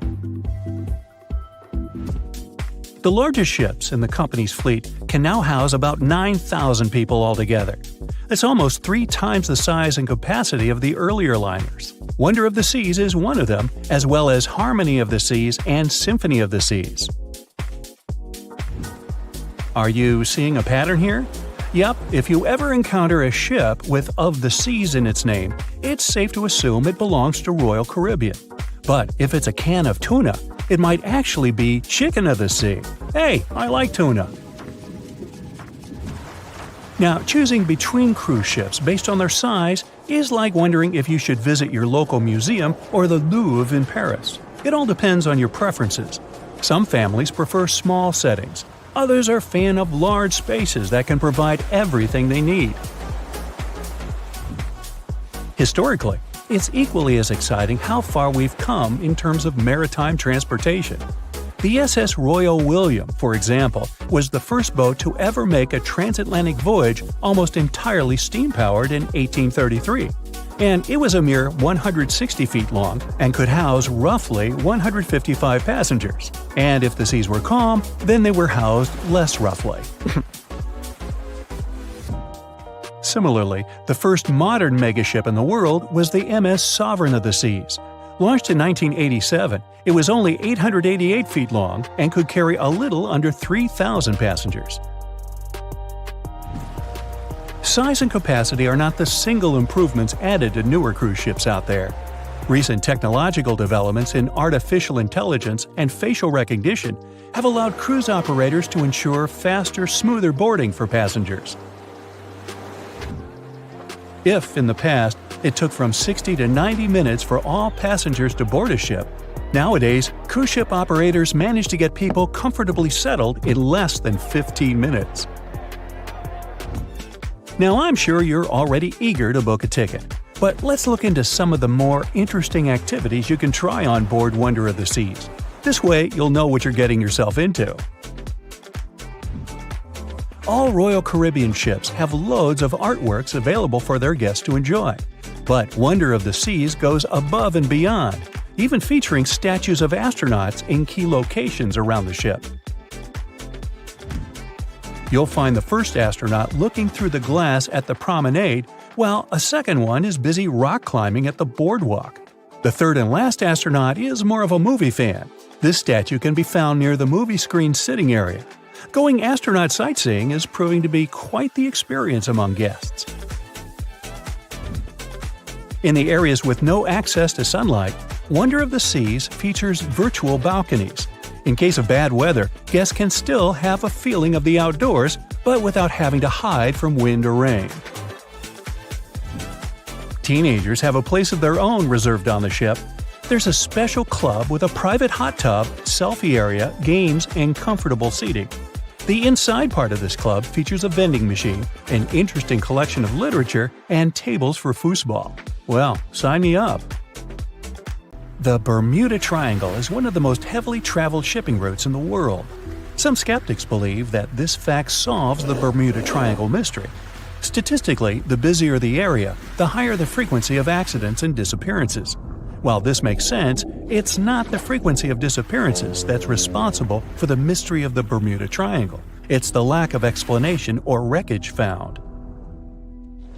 On his very first voyage to the New World in 1492, Christopher Columbus sailed through the Bermuda Triangle. Columbus reported that one night, when he was on the deck of the ship, he noticed a giant light appear in the distance, unlike anything he'd ever seen before. Columbus looked at his compass for direction, and it gave off erratic readings. You might have noticed that the Bermuda Triangle doesn't appear on any world map. This is because official institutions refuse to acknowledge that the area actually exists. No one exactly knows how many ships and planes have disappeared in the Bermuda Triangle. The rough estimate is 50 ships and 20 planes. Most of the time, the disappearances had no explanation and no wreckage has ever been left behind. When the TBF Avenger planes went missing, a massive search operation was conducted. Boats and planes searched the Bermuda Triangle for any signs of the aircraft. One of the boats searching was a PBM-5 Mariner airboat. The airboat took flight at 7:27 p.m. and called in a routine radio message 3 minutes later. Then, it was never heard from again. No trace was ever found of the rescue airboat or the 5 Avenger aircraft. A huge investigation was launched into the disappearance of all these vehicles, but nothing was ever discovered. The Bermuda Triangle is home to some pretty intense and unexpected weather. Storms build up quickly and unexpectedly, then disappear soon after. If you blink, you might miss it. This could explain why few distress signals are issued. Pilots and sailors never saw the weather coming. A popular theory suggests that rogue waves are responsible for the many disappearances. Rogue waves are called extreme storm waves by scientists. They occur when different weather patterns take place at the same time and cause large unexpected waves that reach up to 100 feet tall. Witnesses say that the waves look like giant walls of water. These waves could explain why ships go down fast and without leaving any trace. Just off the coast of Japan, you'll find the Bermuda Triangle of the Pacific Ocean. They call it the Devil's Triangle. Between 1950 and 1954, 9 ships disappeared in this area without leaving a trace. The ship Kaio Maroon 5 was sent to investigate these unexplained disappearances when it also vanished. After this incident, the Japanese authorities labeled the area as a danger zone, and sailors were encouraged to avoid it. Some people blame all disasters on the extraterrestrial paranormal activity. Others suppose it's all about raging natural phenomena. Some scientists believe the cause of anomalies is the environmental changes. Also, there's a really high concentration of methane hydrates on the bottom of the ocean in the Pacific Bermuda area. This gas tends to set off, and when it happens, bubbles start forming on the surface of the water. These gas eruptions can interrupt the ability to float and can easily sink a ship. Because of this chemical reaction, there won't be even a trace left. Underwater volcanoes are said to be another possible explanation for the Japanese Dragon's Triangle. In fact, they can take down even small islands. Luckily, nobody lives there. It's a pretty common thing in this area that some of them disappear underwater and others appear out of the blue because of seismic activity. You'll never find the Dragon's Triangle on any official map of the world, so nobody's quite sure about how large it is in reality.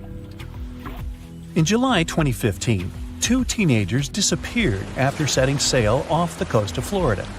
There's some mystery about what the two teams were really getting up to. They told their parents that they were just going to fish, but they told their friends that they were crossing to the Bahamas. Shortly after they left, a line of thunderstorms moved towards the area, and the boys were never heard from again. A massive search was conducted, but sadly, nothing was found. 1 year later, the pair's boat was found off the coast of Bermuda with a broken iPhone and some personal effects left inside. One of the most popular and bizarre theories trying to solve the Bermuda Triangle mystery comes from Charles Berlitz. He insists that the area is home to the lost city of Atlantis. The missing ships and planes and malfunctioning equipment, according to him, were all caused by rays of energy let out by the special energy crystals that power Atlantis. While this sounds silly, Berlitz's theory was convincing enough that over 20 million people bought his book worldwide. Previously, the compass wouldn't work well in the Bermuda Triangle since the lines of the two poles coincided here, true north and magnetic north. But if you fall into this line, your compass will behave strangely. But the magnetic north is constantly shifting, and now it's far beyond the triangle. No legend says pirates of the last centuries operate in the Bermuda Triangle, or that the Flying Dutchman makes other ships disappear. A popular theory is that ships travel to the distant past or future through a time portal in the Bermuda Triangle. Fortunately, these are all myths. Just imagine hundreds of giant tentacles reaching out to a group of ships sailing through the Bermuda Triangle. In the past centuries, they could easily sink an entire fleet, since the ships were made of wood and were lighter. Squids wrapped decks with their strong tentacles, made holes in the ship's hulls with their sharp beaks. Toothy suction cups could break the masts and tear the sails. The water was filling the holds and slowly rising to the deck. The ship sank in a matter of minutes. Survivors reached the shore and told everyone about huge monsters. This is how the legends of the Kraken appeared. Fortunately, now people have sonars and equipment for monitoring the sea space. They say the main reason why this place is so enigmatic must be the magnetic fields that form this ominous triangle. Ocean floor is made of rocks containing a lot of magnetite. It's more like iron. Magnetic fields react to the high concentration of magnetite on the ocean floor, which may start a sort of conflict between the two. It can often lead to various weather anomalies and, as a result, navigation issues. And naturally, any changes in the ocean floor or the Earth's magnetic fields influence the Bermuda Triangle a lot. Magnetic fields tend to shift their position, so do tectonic plates and even the continents, even though we never notice it. The skies are usually very clear there, but back in 1883, some people witnessed abnormal things in the area. Some claim to have seen large blocks of ice falling from the skies, and the crew even managed to save one as hard proof. Seems like the Bermuda Triangle has an alternate not only on Earth, but even in space. Spacecraft usually don't disappear into thin air though, like there's no air. This anomalous area is really large and stretches right above the South Atlantic. It occupies the area from Chile to Zimbabwe and sits right at the point where Van Allen radiation belts are the closest to the surface of our planet. The Earth has two such belts, which come in handy trapping the particles that shoot in from the sun. They do a great job protecting the Earth from radiation. The magnetic field there is lower, so it allows the Earth's radiation belt to come closer to the surface. Whenever a satellite passes by, it will be exposed to radiation, which might lead to serious damage. So, no satellite can take pictures of it. The South Atlantic anomaly is part of the Earth where natural radiation just flows out of control. Still, there is little evidence that all these triangles are really dangerous. Many believe the Bermuda Triangle itself has been proven time and again to be nothing but a work of fiction. In fact, some shipwrecks, such as the Ellen Austin, gained popularity in the middle of the 20th century, while nobody even thought of drawing a triangle in the Bermuda area before that. The mystery was popularized by science fiction writers and became a common myth, while no serious research proved it any more dangerous than other parts of the world's ocean. So, the crew of the Ellen Austin back in 1881 weren't even aware of the Bermuda Triangle back then, let alone afraid of it. What do you think?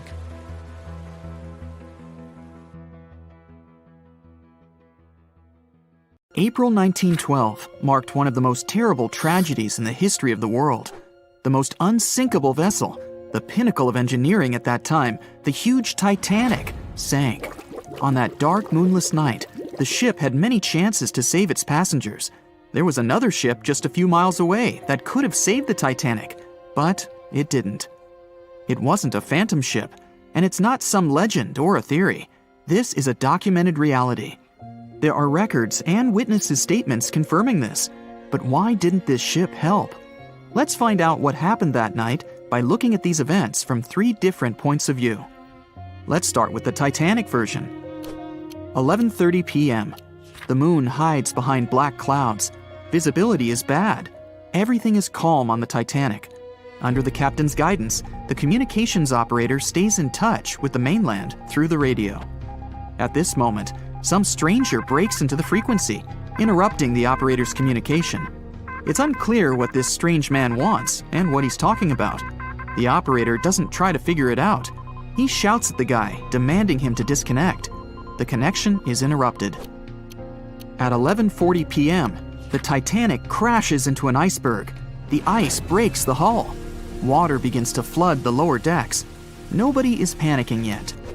20 minutes later, at midnight, the ship's crew sends a distress signal through the radio frequency. Few people understand how bad the situation really is.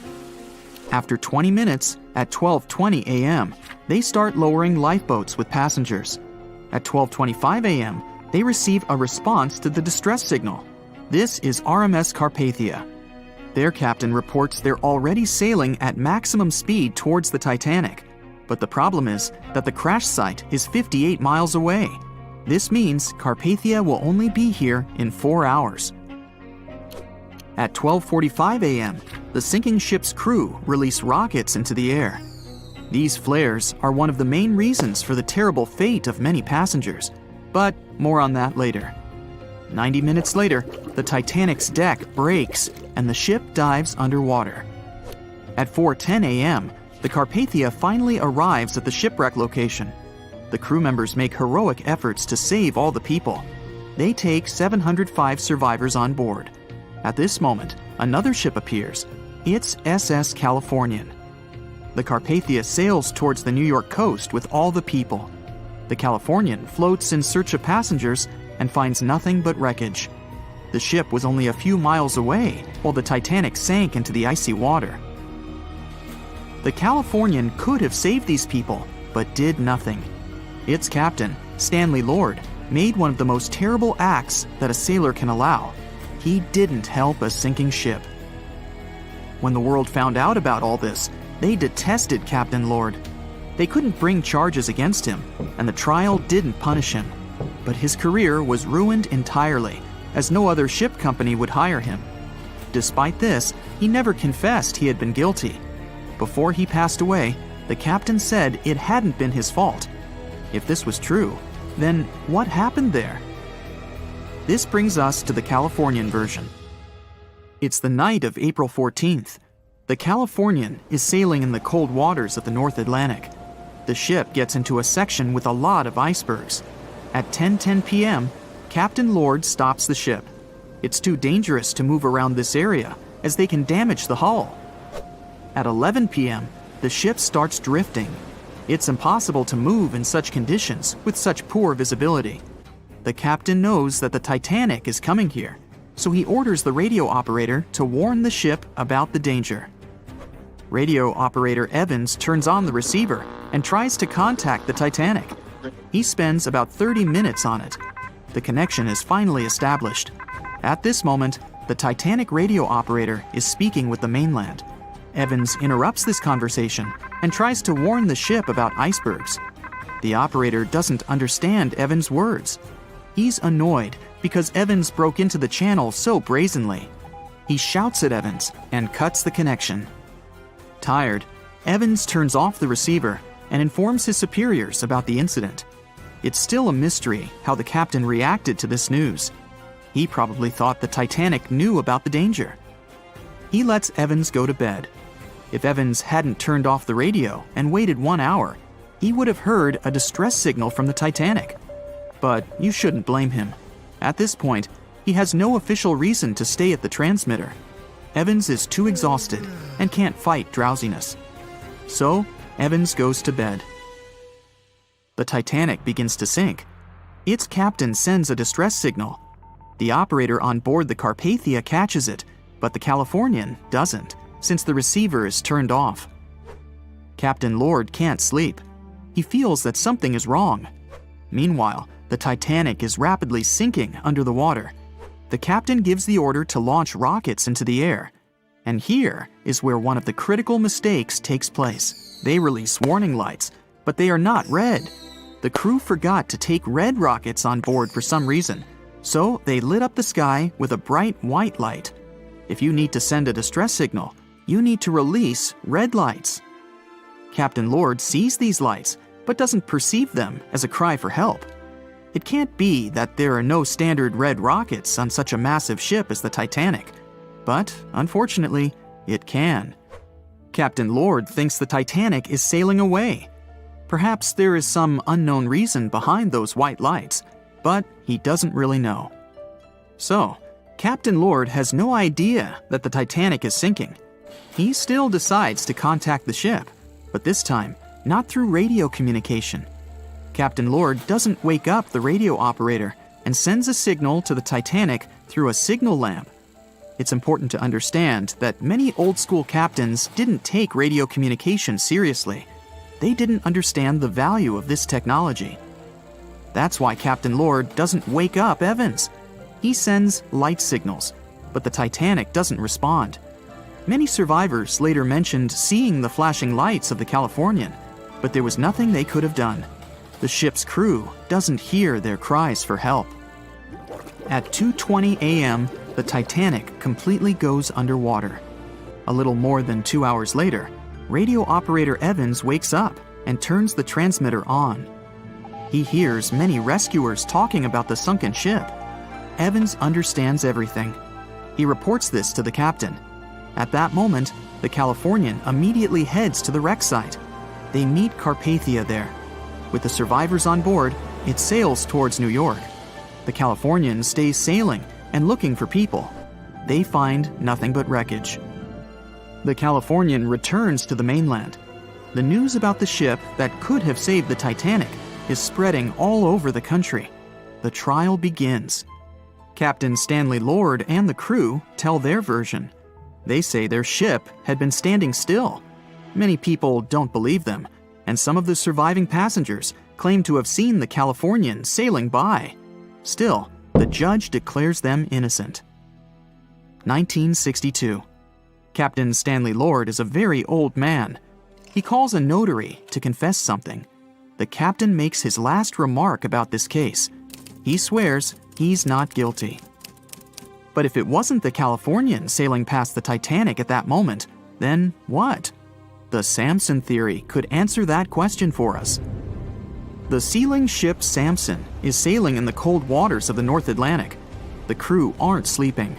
They carefully study the surroundings, but not because they're afraid of icebergs. They're scared of meeting with the U.S. Coast Guard. The Samson ship's crew catch seals, which is illegal. At 12:45 a.m., Samson's captain sees white signal rockets. The team is sure it's the Coast Guard.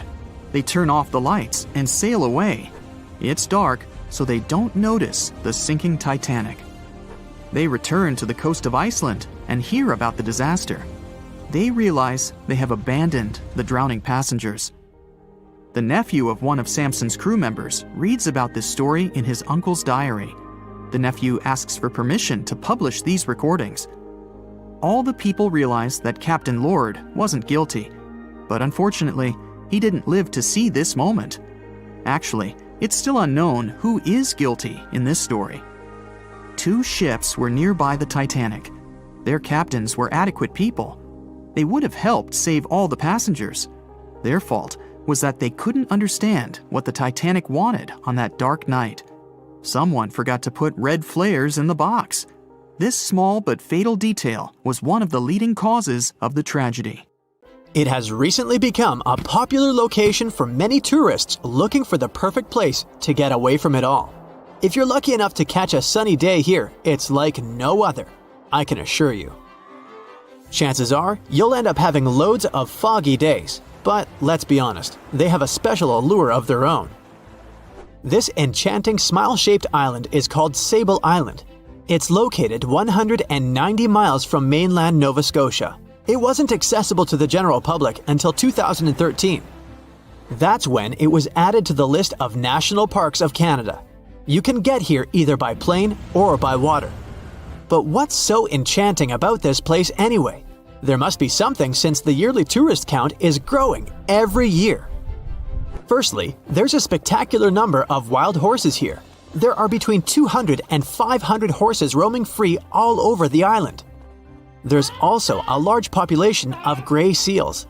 The place is also the only breeding location of a rare bird species called the Ipswich sparrow. If you're already considering a trip here, there are some things you need to know first. Remember that fog I mentioned earlier? Well, it turns out that Sable Island is the foggiest place in the Canadian Maritimes. I'm talking about approximately 127 foggy days each year. During such days, Sable Island literally disappears underneath a thick layer of fog. You won't be able to explore the place on your own either. The local regulations state that visitors need to travel within a group, and they also need to keep a 197-foot distance from the wildlife they can encounter here.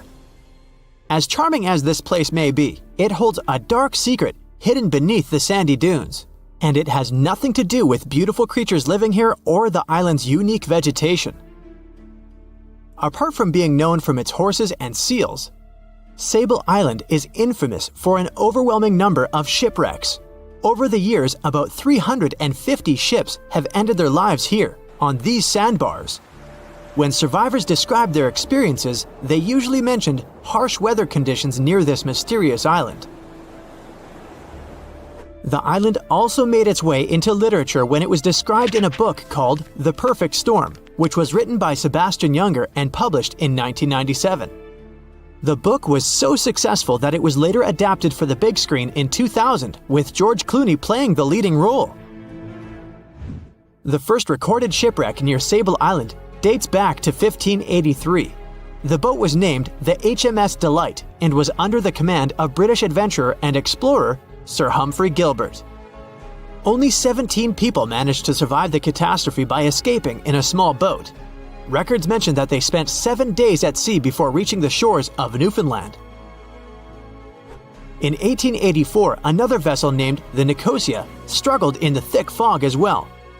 The ship was completely destroyed, but fortunately, all 18 crew members managed to survive. The captain's son was almost lost at sea when a lifeboat capsized when he was climbing into it. He somehow managed to stay underneath the lifeboat, which was completely submerged. When this lifeboat righted, he eventually emerged from the water and was rescued for the second time. The years between 1947 and 1999 were relatively quiet on the island. In 1999, though, a yacht called the Merrimack ran aground near the shore of the island at about 2 a.m. on July 27th. The 40-foot fiberglass boat had a crew of only 3 people. Natural gas exploration workers, who were luckily not far away, rescued them. The crew managed to fly safely to Halifax the next day. The owner of the Merrimack tried to recover his boat by hiring local fishermen. Unfortunately, this operation was unsuccessful, since only the fittings of the yacht were eventually saved. It took no more than 6 weeks for the sand and waves to crush and completely break up the hull of the Merrimack. So what is it about this place that's so dangerous for boats? Does it have anything to do with the weather? Or maybe there's other forces at play? The explanation turns out to be a bit more complex, and it wasn't easy to figure out, at least not way back in the 1500s. First of all, the island is located close to one of the world's richest fishing grounds. Since it's also near one of the major shipping routes between Europe and North America, hundreds of vessels sail past it each year. The likelihood of shipwreck increases when there are so many boats roaming around the area. Sable Island is also in the way of most of the storms that move up the Atlantic coast of North America. It's no surprise that boats often get hurtled straight onto the shores of this island. The weather has a lot to do with it too. During the summer season, the warm air from the Gulf Stream creates a dense fog as it merges with the cool air by the Labrador Current that passes by the island. Other currents don't help the matter. Sable Island is next to the meeting point of three major ocean currents: the Gulf Stream, the Labrador Current, and the Belle Isle Current. Since the 1950s, radars and other modern navigation tools have been used on commercial vessels as well. Up until then, the sextant was the main instrument used to figure out a ship's location. It doesn't mean that sextants weren't accurate, but this instrument couldn't work properly without a clear view of the sun or stars, which means it didn't help much in dense fog, such as the one surrounding Sable Island, or when it was cloudy. Often during bad weather, the captain of a ship navigated, relying on their experiences and intuition based on the ship's speed and direction. That's why most of the survivors in shipwrecks near Sable Island said that the captain had simply miscalculated the ship's position, crashing into Sable Island by accident. This dusty, sandy land is as unfriendly to ships as it is to trees. There's reportedly a single tree on the whole island, and it looks a lot more like a bush. It's actually a pine tree. And since the famous island horses don't see it as much of a food source, it somehow managed to survive. Reports say that the tree was planted back in the 1950s.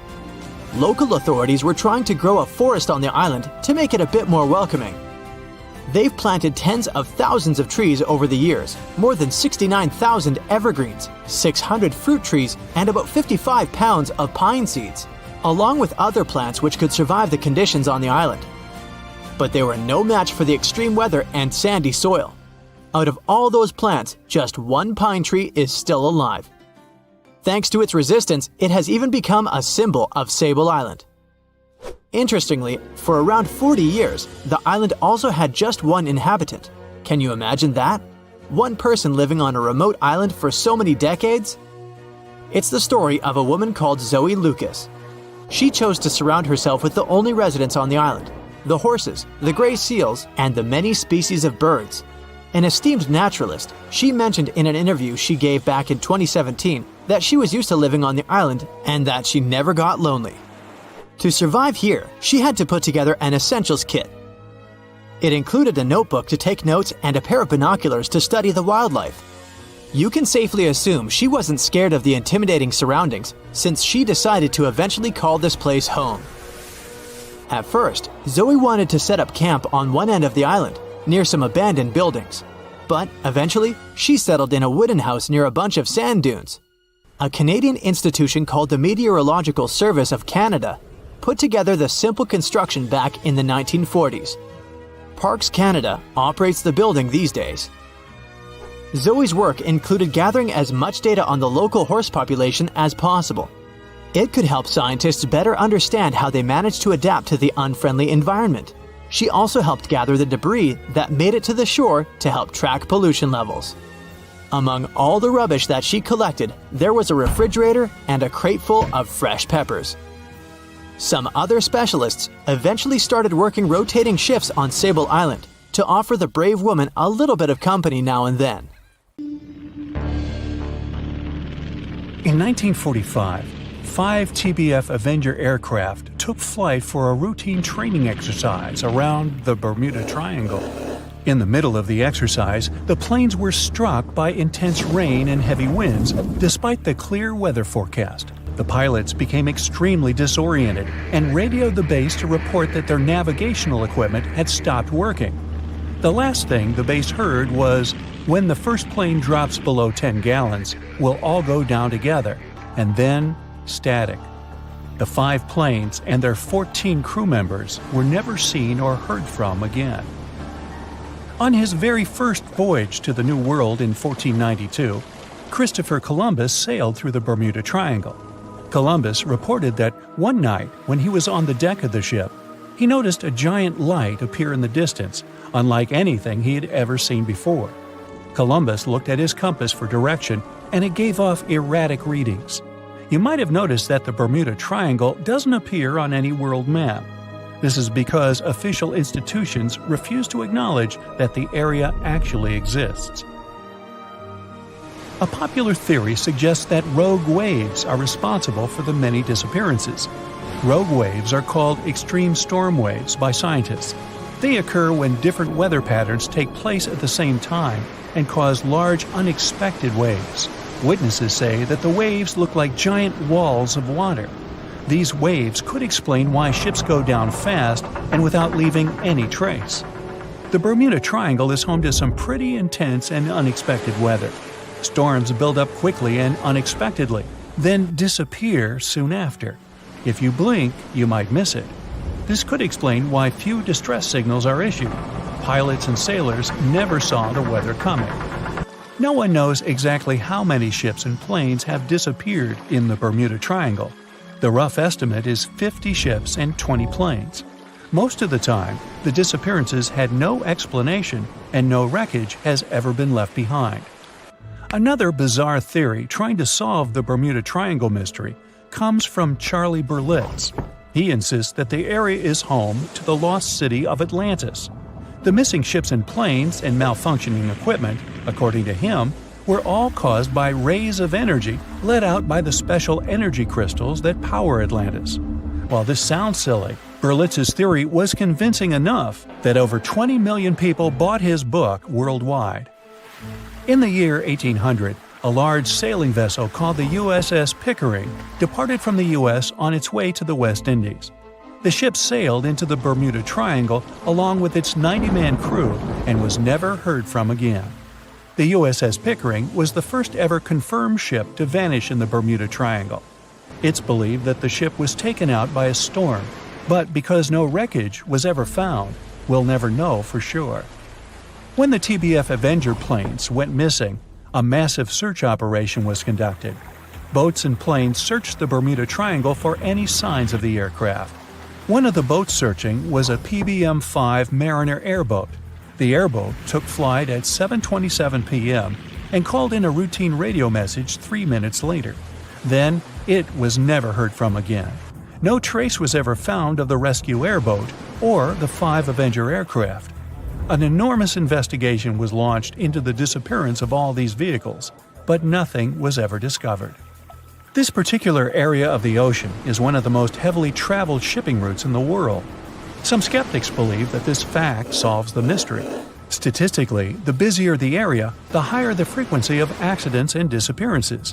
While this makes sense, it's not the frequency of disappearances that's responsible for the mystery of the Bermuda Triangle. It's the lack of explanation or wreckage found. On the ocean floor, decomposing organisms let off large concentrations of methane gas that gets trapped under the water. This gas can build up until, boom, it ruptures. The gas surges up to the surface and erupts. If a ship was in the area of one of these ruptures, the water would become much less dense and cause the ship to sink rapidly and without warning. Scientists believe this could be the cause of the many disappearances in the Bermuda Triangle. While this theory makes a lot of sense, it doesn't seem too likely. The U.S. Geological Survey has stated that no large releases of gas are believed to have occurred in this area for the past 15,000 years. The ocean floor is made of rocks containing a lot of magnetite. It's more like iron. Magnetic fields react to high concentrations of magnetite on the ocean floor, which may start a sort of conflict between the two. It can often lead to various weather anomalies and, as a result, navigation issues. And, naturally, any changes in the ocean floor or the Earth's magnetic fields influence the Bermuda Triangle a lot. Since the magnetic field is constantly moving, it might be also taking the Bermuda Triangle with it. Now that people know where the triangle is, it's easy to avoid it. It supposedly moves eastward together with the magnetic poles, but scientists still can't answer where exactly it will be in a couple of years. Some people blame all the disasters on the extraterrestrial paranormal activity. Others suppose it's all about raging natural phenomena. There's another triangle in Lake Michigan. Just like the one near Bermuda, the Michigan Triangle got its shady reputation for some disappearances. The first recorded one dates back to 1679. A large vessel, one of the largest of that time, set out on an expedition, yet once it got in the sinister triangle, it never came back. Much later, an aircraft disappeared in this triangle. The skies are usually very clear there, but back in 1883, some people witnessed abnormal things in the area. Some claim to have seen large blocks of ice falling from the skies, and the crew even managed to save one as hard proof.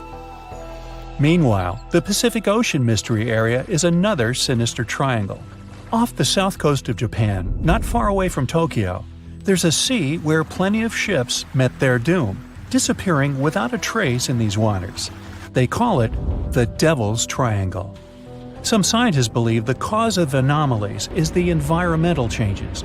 Also, there's a really high concentration of methane hydrates on the bottom of the ocean in the Pacific Triangle area. You're deviating from your original course and sailing in the wrong direction. There's the Caribbean Sea near the triangle, peppered with small islands. The seafloor here isn't deep. The ship can get in shallow waters.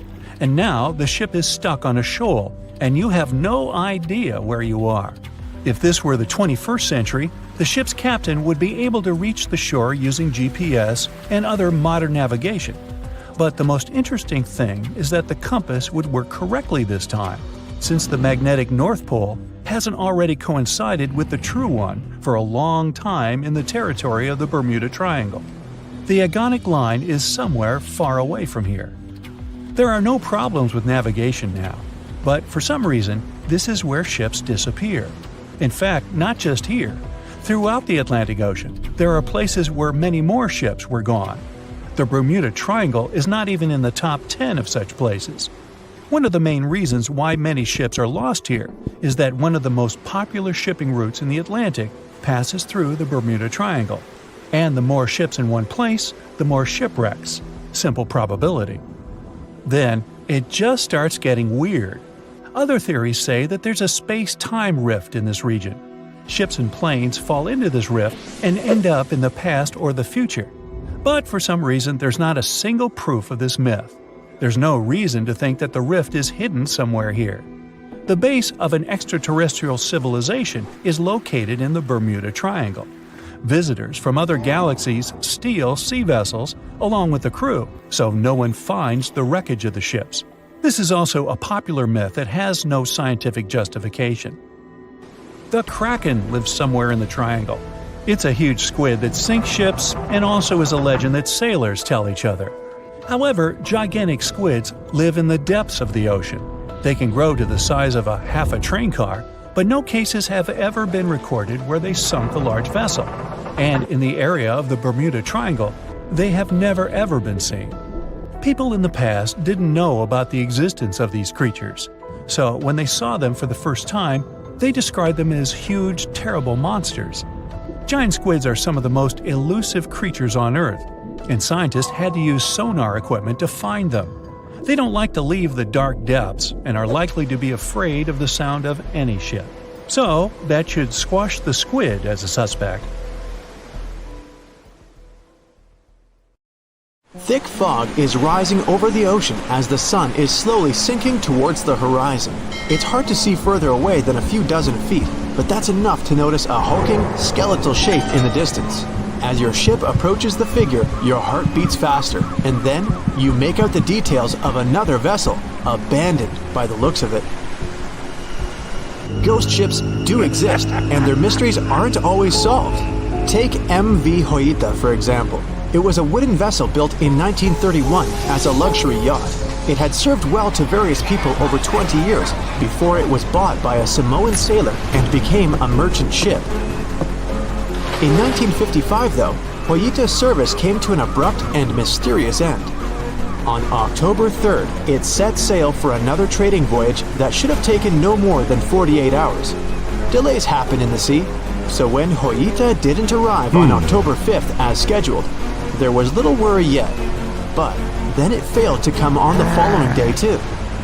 There was no distress signal or any other sign of Hoita's presence anywhere between its departure and arrival points.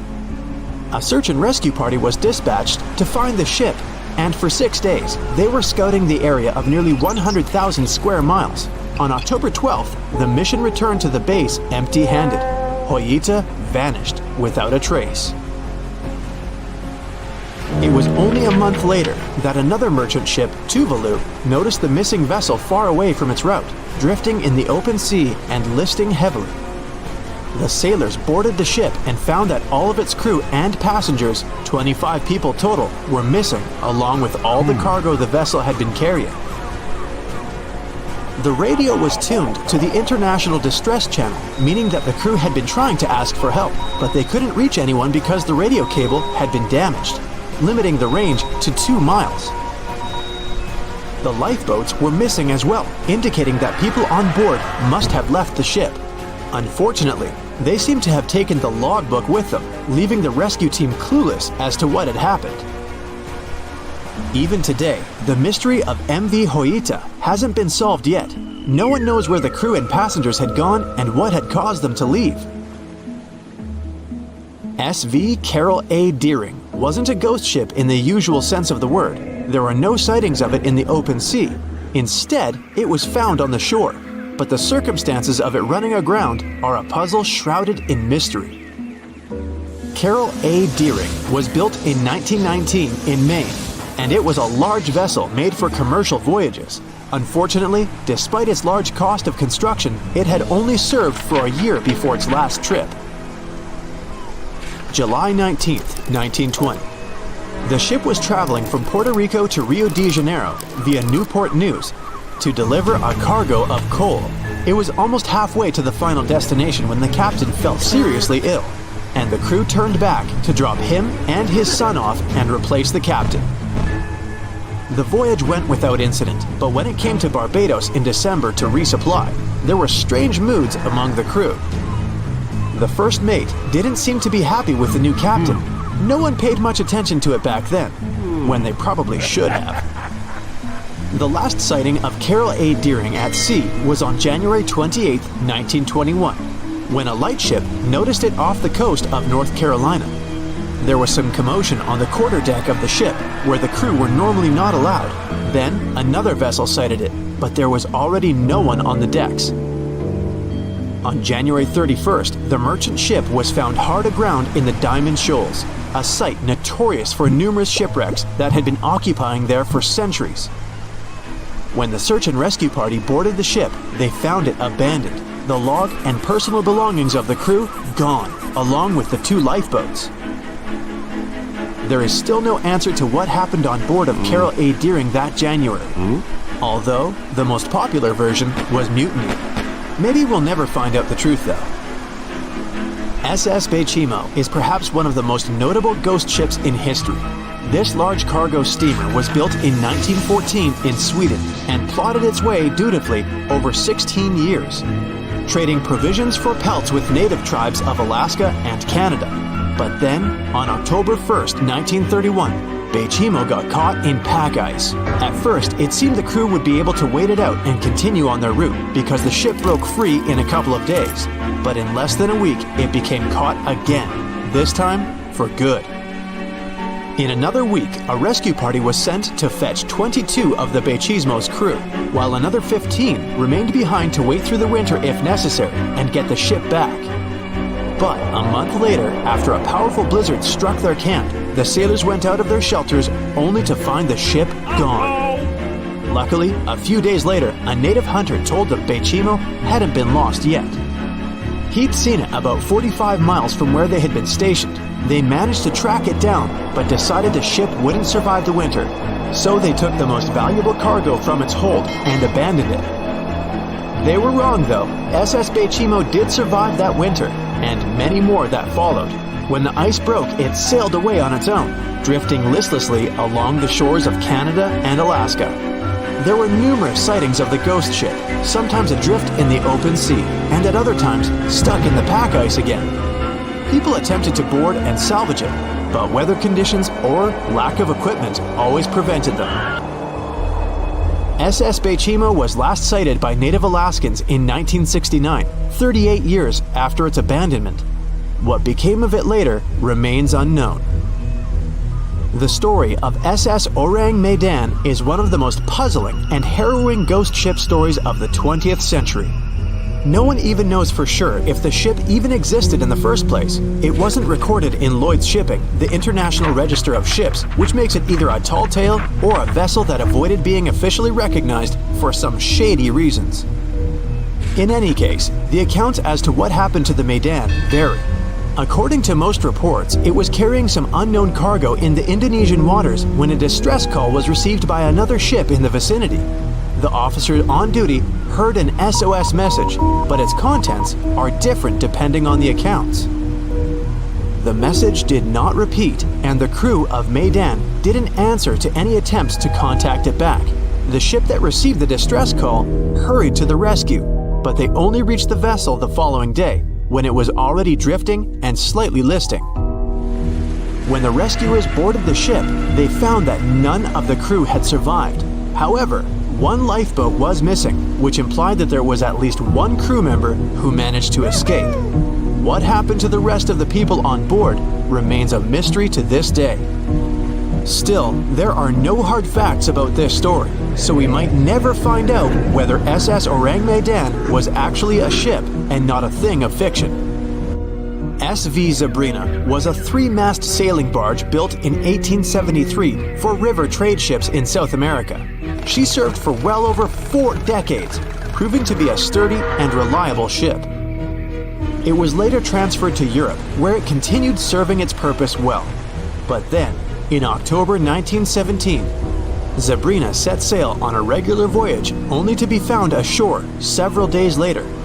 Mysteriously, although the ship was perfectly intact, the entire crew of 5 and the captain were gone. There is no direct evidence or hard facts as to what really happened that day.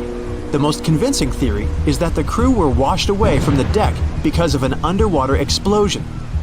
And then the ship sailed ahead without them. But the truth, as always, remains unknown. The year was 1854, and the SS Arctic, the fastest passenger liner of its time, set out to cross the Atlantic. As it sailed through the misty veil, it slowly disappeared into the unknown. The Collins Line, an American shipping company, was started in 1818 and only began seriously trading in the transatlantic by 1835. Its steamships crossed the Atlantic from Liverpool to New York within just 10 days. Doesn't sound like a great speed today, I know, but back then, the same thing took other ships several weeks. Light on the water with their wooden hulls, powering through with a strong steam engine, those steamships were the favorite choice for many high-profile people. What could go wrong with such an advanced ship, they thought. This reminds me of some other ship everyone believed to be unsinkable. But anyway, back to the Collins Line. It grew to be a serious contender on transatlantic routes, with only one other competitor, the Cunard's Line. It was a British company also aiming to be the main force through the Arctic Passage. In 1835, the company received a new ship that traveled to Liverpool and came back to New York with the largest cargo ever at that time. From then, the Collins Line was steadily growing. It seemed like there would only be future successes for it. Unfortunately, their lavish ships became costly to run with the amount of coal used. Massive power along with weak wooden hulls meant they needed many repairs after each voyage. So, every trip ended up being expensive. But since the ships were safe and had a great reputation, people were willing to pay the price, and the company was definitely not in crisis. They had achieved something no one had managed to do before them. Like I told you, their ships crossed the Atlantic in a whopping 10 days, and Edward Collins, the owner, was very determined to maintain the pace. Their 5 ships easily outran the Cunard's Line of only 3. With this great praise, it provided more attention. Though the Cunard's ships were slower with their iron hulls, they believed there was still profit, regardless of how slowly they sailed.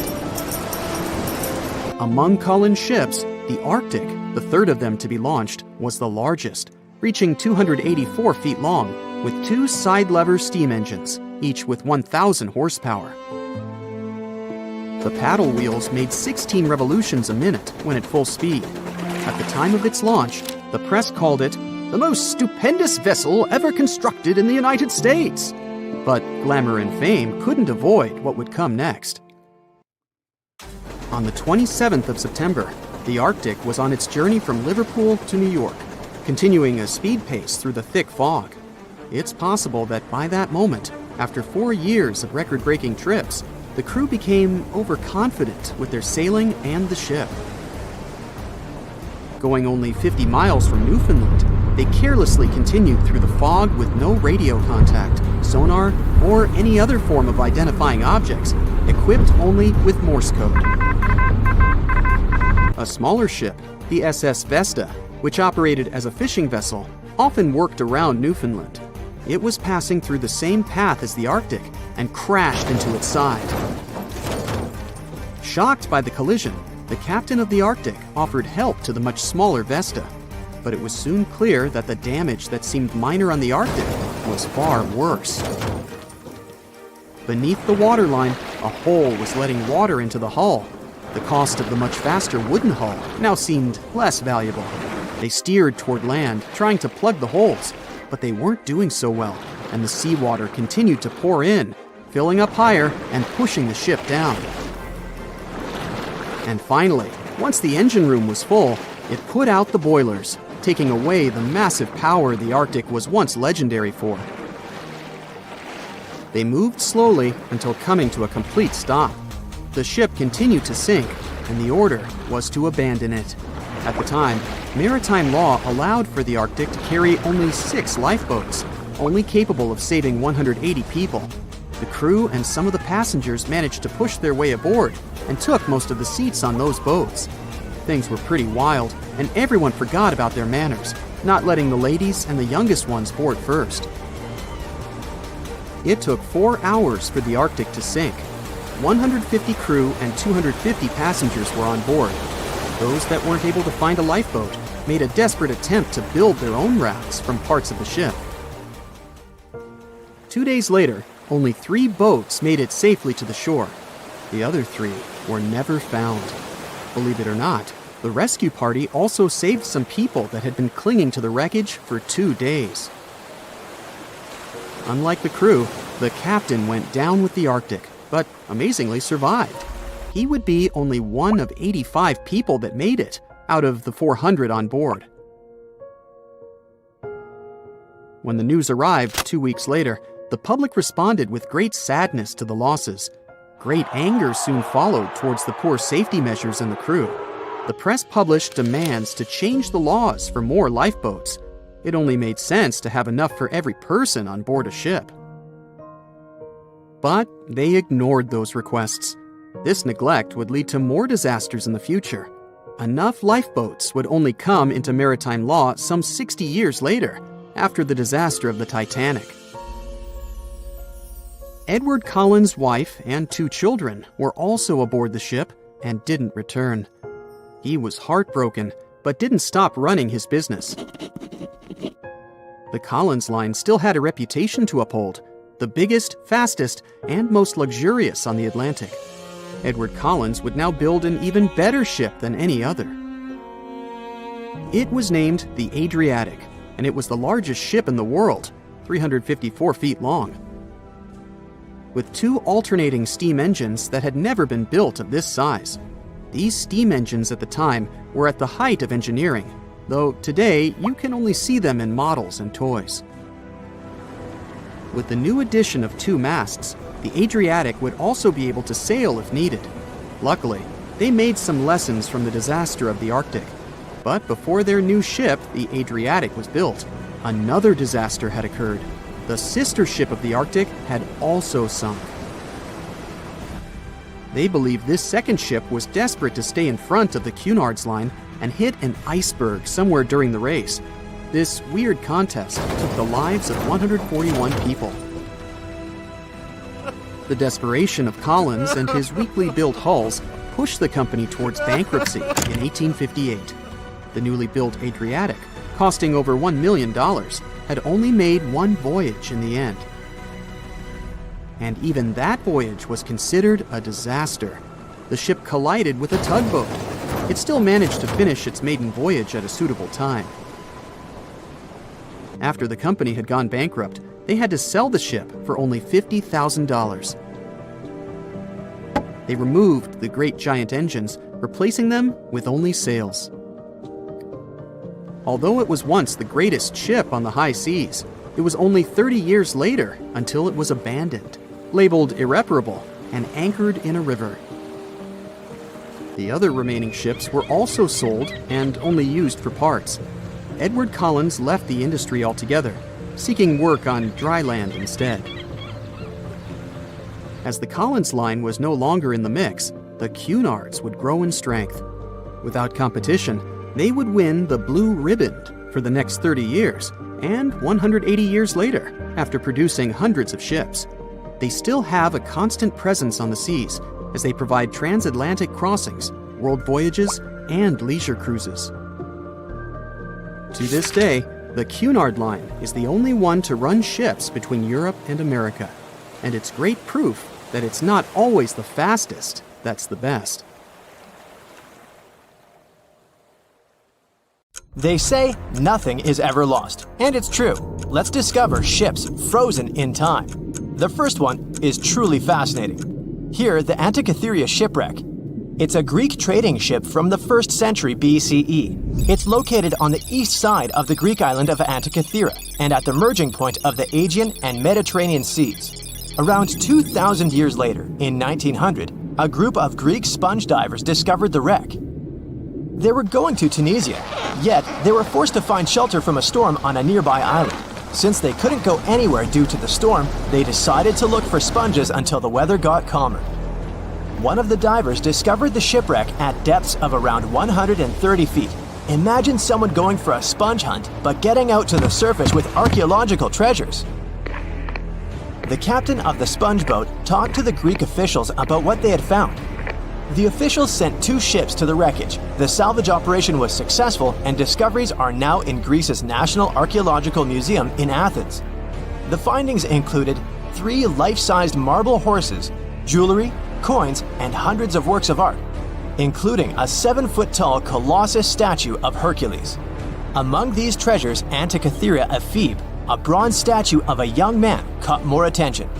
Because the ephebe doesn't comply with any familiar iconographic model, and there are no known copies of his type, he held a spherical object in his hand. Scholars have different theories of who that person could be, but they are not in a consensus yet. More than 70 years later, Jacques-Yves Cousteau and his team went to the area and recovered hundreds more artifacts and the remains of 4 people. Interestingly, they discovered a complex set of interlocking gears, capable of predicting the movement of the sun, moon, and several planets. The mechanism can also show the times of solar and lunar eclipses years into the future. Think of this Antikythera mechanism as an early computer calendar, to plan significant events like agricultural activities, religious rituals, and Olympic Games. These artifacts found in the Antikythera wreckage are some of the most important findings in modern archaeology. Just the Antikythera mechanism itself has changed our perception of the limits of ancient technology. The mechanism has a sophisticated design and was made over 1,000 years ago. After all these amazing discoveries, experts believe that the wreckage site has remained largely unexplored, and is mostly because of its location and the landscape of the seafloor on which the ship rests. The wreck is too deep for scuba divers but too shallow to use something like a submersible. A survey made on the seafloor in 2012 showed evidence of a second wreck about 800 feet to the south. It's clear that this area has a lot to offer humanity. What would happen if those sponge hunters didn't go to the area? Scientists found a shipwreck in Antarctica at the bottom of the Weddell Sea, 107 years after it sank. The name of the ship was Endurance, and it was the lost vessel of Antarctic explorer Sir Ernest Shackleton. Scientists who laid eyes on it decades later say it is among the greatest undiscovered shipwrecks ever. That is why they filmed the whole discovery. The video shows the remains of the Endurance and proves it is still in remarkable condition. It has been sitting in 10,000 feet of water for over a century, yet it looks like it sank very recently. So the story goes like this. The ship was crushed by ice and sank in 1915. Shackleton and his crewmates had to escape by themselves in small lifeboats. From then on, it was all about survival. Shackleton imagined to get his crew to safety. Then, the ship sank. Yes, this is a pretty impressive story. But why did scientists prize this ship? Firstly, Shackleton's Imperial Trans-Antarctic Expedition sailed to make the first land crossing of Antarctica. Yes, the crew was trapped in ice, but the intention was important. Secondly, it's about the challenge itself of finding the shipwreck. The Weddell Sea is almost always covered in thick sea ice. You know, the same ice that made the Endurance sink. Getting near the presumed sinking location is super hard, let alone being able to conduct research. Experts of the modern expedition team foresaw the time when the lowest extent of Antarctic sea ice would come using satellite images. They realized that the weather was in their favor to start an expedition. Dr. John Shears said that they have successfully completed the world's most difficult shipwreck search, fighting against constantly shifting sea ice, blizzards, and temperatures decreasing to -0.4 degrees Fahrenheit. Yeesh, I can't imagine the worst conditions in Antarctica if these conditions are in their favor. Lastly, look at this. It's timbers. They're very much intact. Plus, you can read the ship's name. It's still visible. Marine archaeologist Menson Bound says that this is the finest wooden shipwreck he has ever discovered. He has 50 years of career experience, so I believe the guy. So how come the wood is not rotten? Dr. Michelle Taylor, a deep-sea polar biologist, said that there has been little wood deterioration because the wood-munching animals are not in this forest-free region of Antarctica. Workers of a coal mine in East Serbia discovered 3 shipwrecks that had been there for at least 1,300 years. The largest shipwreck is an ancient Roman fleet. It's around 50 feet long with a flat bottom.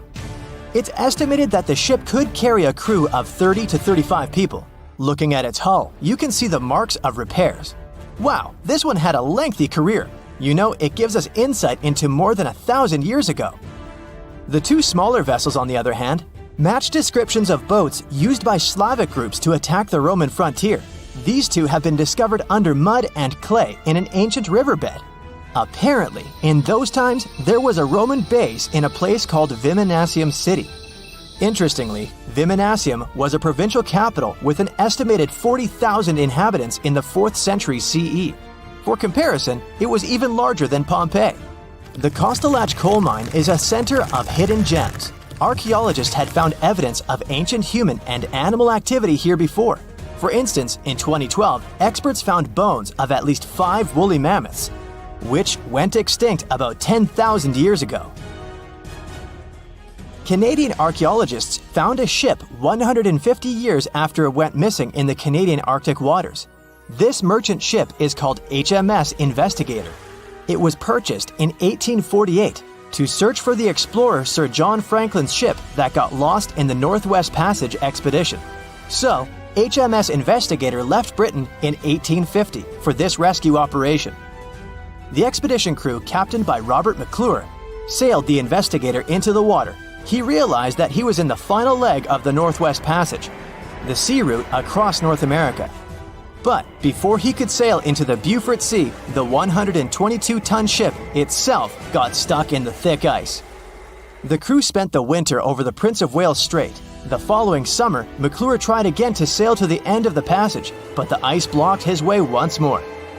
Here, too, the crew was forced to leave the ship. He steered the crew into the Bay of Mercy. There, they were to remain until 1853 when the crew of the HMS Resolute rescued them. Imagine a crew of 60 people who had to spend 3 winters in the Arctic without even knowing if they would survive. Later on, the ship was found sitting upright in about 36 feet of water. It was in very good condition. Arctic water has prevented the outer deck of the vessel from deteriorating quickly. The outline of the ship and its timber can be clearly seen. Plus, archaeologists have uncovered artifacts on land left by the sailors. They had unloaded everything before abandoning the Investigator. 3 sailor graves and 1 British naval shipwreck had also been discovered in the area. I wonder what else they could find there. Wow, it's the only place where 1 minute you're learning 17 natural ways how to get rid of houseflies, and the next, you're taking an epic journey straight into a black hole. More than 10 billion, with a B, views in total. That's 47 billion minutes watched, or more than 70,000 years. That's all the way back to the Ice Age. No, I wasn't around then. 40,000 videos, hundreds of topics, and most importantly you, a whole 44 million of you. our viewers. We could populate an entire country if we wanted to. We'd like to continue helping you learn and giving you useful skill improvement tips. Got a thirst for knowledge? We've prepared 4 masterclasses on creating a 2D character animation from scratch, 10 hours of video lessons, practical tasks using professional software, and additional materials that you can use with your own projects.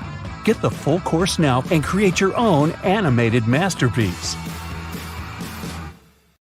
The sea, this unrelenting water beast, has been defying all attempts to tame it for centuries. Many ships driven by the wind have gone through the harshest parts of the world. Some have survived the struggle with the sea, and many have come off second best. It's the year 1834. A ship called the Pilgrim is setting a course to sail from California to Boston. The journey will venture around South America and then past Cape Horn of Chile. Richard signs up as a merchant seaman aboard the Pilgrim. This is his first voyage at sea. The crew tells Richard stories of the Drake Passage off Cape Horn, a route that's legendary for its dangers. Countless ships and sailors have disappeared in those waters. Since Cape Horn's discovery in 1526, it's quickly become known to all those that have sailed around it as the ultimate test of any mariner's skill and of any ship's strength. Those that have survived the journey call Cape Horn a sailor's nightmare. Jack the helmsman, a salty veteran, steers the ship towards this most dangerous of all routes. Jack has been aboard the Pilgrim since it was first commissioned in 1825. He's passed by the Horn many times, each time learning a different lesson from the tests provided by the sea. The Pilgrim has been refitted since its past voyage a year ago. Richard values Jack's experience, given that it's his first journey at sea. Jack assures Richard of his confidence in the Pilgrim, even though it's just a small wooden brig with 2 masts. Jack's aware that wooden vessels are gradually becoming outdated, replaced by new steam-powered ships. But Jack prefers the maneuverability of the Pilgrim and would take it over the steel ships any day. Richard is excited to be aboard. There's so much to explore in life as a merchant seaman, but the guy struggles to acquire his sea legs on the boat. Forceful winds make the Pilgrim move faster, providing Richard with a quick introduction to life at sea. At the same time, nothing can prepare him for what is to be experienced at Cape Horn. It's the southernmost point of land before Antarctica. The gap between the icy continent and Cape Horn holds the infamous Drake Passage, approximately 700 miles between Cape Horn and the Antarctic Peninsula. Strong winds provide an uninterrupted, steadfast journey toward the Horn. But, as Jack tells Richard, the winds are more concentrated at the Drake Passage. They create a funneling effect, becoming stronger and more unpredictable. Richard is unsure of what this might mean for the Pilgrim, but understands that there's no easier route to travel around South America. A few days pass. The Pilgrim sails by the many islands that make up the western coast of Chile. Although the sea has been relatively calm, Richard continues to deal with his lack of sea legs. His movements are still not very graceful. The constant, ever-swaying deck rises and falls, and Richard finds it hard to get used to the motion. Random large waves hit the Pilgrim from every angle. The ship is quickly approaching Cape Horn.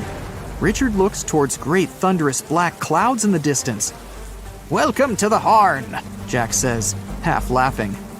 A wry smile upon his face soon disappears. The man gets serious, knowing what awaits them all. Stronger winds start blowing the sails as the crew scrambles to hang onto the ropes. Richard desperately sets to adjust the aft sails, adjusting for the constant change in strong southerly winds. Jack holds firm at the helm, knowing the importance of his role. He's wary of the swell. It can build very quickly the further south they travel. It's crucial the Pilgrim doesn't venture too close to the Horn when they approach. The great darkness that was in the distance is now all around them, filling the sky in every direction. Blackened clouds throw rain and hail down at the crew as they try to resist the enraged weather. Jack is directed by the captain at the helm, changing the direction of the vessel. The temperature has dropped significantly. Barely keeping the water from his eyes, he turns toward the port side bow to provide his face a brief break from the torment of the wind. Looking out into the distance, the man sees the Horn standing alone, surrounded by mist. It's a haunting sight. He steers the Pilgrim along the face of the Horn, the distance getting shorter. The waves shrink in height since the depths become shallower, but these waves are much steeper and their angle can cause more damage to the wooden vessel. Jack's unsure how much of these waves the Pilgrim can take before the hull is breached. Richard, still posted at the aft sails, watches the water and icebergs floating by. He's unsure how large they actually are, since they're mostly hidden underwater. But he knows to alert Jack if any get too close. Just one iceberg hitting the Pilgrim will be all that the hull can withstand. Dutifully, he watches over the side and into the distance. Icebergs aren't the only thing to look out for. Rogue waves are common in these seas as well. The connecting Antarctic and Pacific Oceans, mixed with stormy weather, form waves together. This creates much larger rogue waves. Such waves have been known to reach up to 100 feet tall. They can destroy most vessels in their path. It'll surely be the end of the Pilgrim if it comes across a rogue wave. Strong currents adjust the route of the Pilgrim, as though the Horn is trying to lure the ship toward its rocky shallows. Slowly, they are getting pulled closer toward the Horn. Jack is fighting the current at the helm. Spinning the wheel, he strains his body as much as he can. Grunting, he plunges the wheel from the port side to starboard and back again. The captain keeps yelling directions. To a novice, they're extremely confusing. But Jack, a hardened veteran, continues to interpret the directions with ease, steering to readjust their course away from the Horn. The captain orders Richard to assess the hull below the decks. With the level of pounding the Drake Passage has provided so far, it's surely harmed the ship in some way. Richard runs to the deck as another sailor yells something at him, but the noise of the sea makes it difficult to hear. A wave hits the side, flowing onto the deck. Richard manages to hang onto the mast before he's almost swept overboard. The entire front deck seems to be underwater. Hanging on as the water rolls off the sides of the ship and waiting for it to clear, Richard watches the Horn slowly go past. Still, it beckons toward the Pilgrim, as though asking for its dues from the crew. The currents are still pulling the ship, while the storm is raging on, with no end of the struggle in sight. The storm is growing ever larger and fiercer. Richard gathers himself to head below and assess the damage. After a slow descent to the lower decks, Richard can finally look over the hull from the ship's quarters. There's no damage from what he can gather. But he's shocked by the depth of the water inside. It's now at waist depth. Cups, amongst other things, float in the water. Even inside the ship, the guy can't escape the waves. Unable to make sense of it all, he stands frozen, listening to the almighty power of Mother Nature outside. The sea roars even more wildly, waves constantly thudding against the hull. It sounds like a somber drumbeat, a slow countdown to the demise of the Pilgrim. Richard forces himself back to the terrors of the above decks, grasping onto the rails to carefully walk the slippery stairs. He leaves the disturbing creaks of the wooden decks. They're soon replaced with the strained sounds of the ropes, the yells of other sailors, and the deafening roar of the sea crashing all around him. Jack is at the helm, focused on his role, still fighting the wind and the waves, even with the addition of ice and frost. It seems that the world around him has set its heart to distract the man from his duty, but Jack pushes on determinedly. For 9 days, the Pilgrim fights the constant changes in stormy weather, facing all kinds of obstacles, but the ship manages to make it through. As they leave the storm behind, the crew sets their course north for their final destination. The sight of the sun peeking through the dark clouds is the most relieving thing Richard has ever experienced. Unfortunately, Richard lost his rations at some stage during the storm. At sea, if your rations are lost, it's your own bad luck. Luckily, Jack is kind enough to share some of his. The megalodon was the biggest shark to ever live. Not only that, it's one of the biggest fish and the largest predator in Earth's history. They've been known to reach lengths of up to a whopping 70 feet. That's over 3 times longer than the biggest great white shark on record. The females have also been found to be around twice the size of the males. The megalodon could swallow a small car without it even touching its teeth, if cars had been around then. Its teeth could grow to over 7 inches long. It looks like we're going to need a bigger boat, and best make it steel-plated, as this shark can easily gnaw its way through ships. The underwater terror could bite a ship clean in half, with the highest bite force ever calculated for any animal, living or extinct. The force of its ferocious bite was up to 40,000 pounds. That's around 108,000 times the strength of a human's and 10 times the force of a modern crocodile's bite. Its chomp is so strong that it makes the T-Rex's bite look about as powerful as my granny's after she's taken her dentures out. In fact, the Meg was so big and powerful that it had no natural predators. It was the uncrowned king of the seas, swimming freely from ocean to ocean. This cosmopolitan creature was found all over the world, from America to Europe and Australia to Japan, assuming there were countries back then. Meg fossils have been found on every continent except Antarctica. Everybody skips Antarctica. Science tells us that the megalodon went extinct over 3.6 million years ago.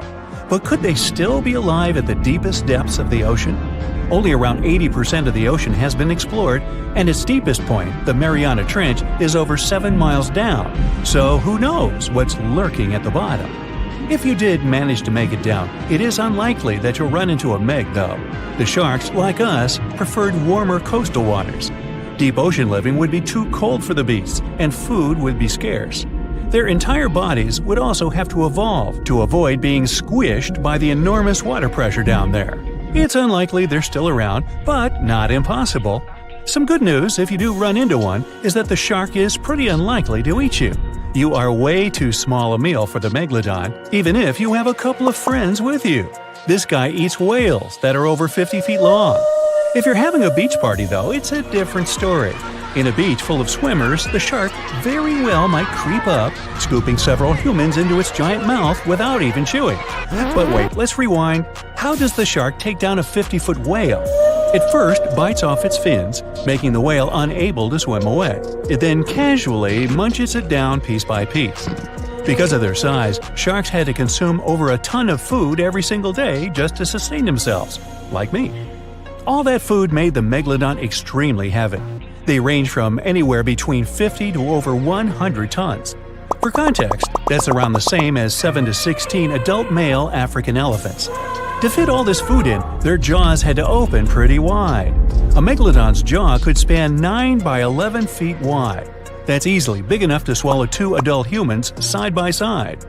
The fearsome name megalodon comes from 2 Greek words, mega meaning big and odont meaning tooth. So combined, they mean what? Big tooth. And it certainly lives up to its name. Just one of its chompers is the same size as a human head. It had 276 humongous teeth in total across 5 terrifying rows. In all of history, only a couple of saber-toothed cats and the T-Rex had consistently bigger teeth. Now that's a showdown I'd like to watch. The megalodon vanished millions of years ago, leaving only huge teeth to be found by modern archaeologists. They literally disappeared with very few traces left. Scientists believe that over time, sea levels dropped and the ocean temperatures went down rapidly. Over a third of all marine life was wiped out as the oceans cooled, and a number of animals at the bottom of the food chain plummeted. This had a catastrophic effect on the hungry predators at the top. Sorry guys. It became way too cold for these sun-loving sharks too, which made it difficult for them to reproduce since they gave birth in warm waters. The megalodon is usually described as a sort of giant great white shark, but this is just a common myth. In fact, the ancestors of today's great white existed at the same time as the Meg. But they weren't best buddies, and were even in competition with each other. The great white shark was a better hunter, using its smaller size and agility to snap up the Meg's prey quickly. They were also known to eat Meg pups, who were only half their size. This didn't help the whole extinction thing. Even infant megalodons were huge, coming in at just under 7 feet. While a great white was no match for an adult Meg in a head-to-head fight, they sure weren't scared of stealing their food. This only left the bigger fish and whales for the meg, but its food supplies began to run out as the whales swam to the cooler new seas. The whales adapted to prefer the colder temperatures, leaving our friend the meg behind. The megalodons either starved or were frozen into extinction by the Ice Age. Rather than a great white, the megalodon is more like a modern bull shark. It had a short snout, flat lower jaw, and huge pectoral fins to support its massive weight and size. As scary as they are, these sharks were actually caring family guys. Several megalodon nursery areas have been discovered in Florida, Maryland, and Panama. They gave birth to their young in shallow water environments.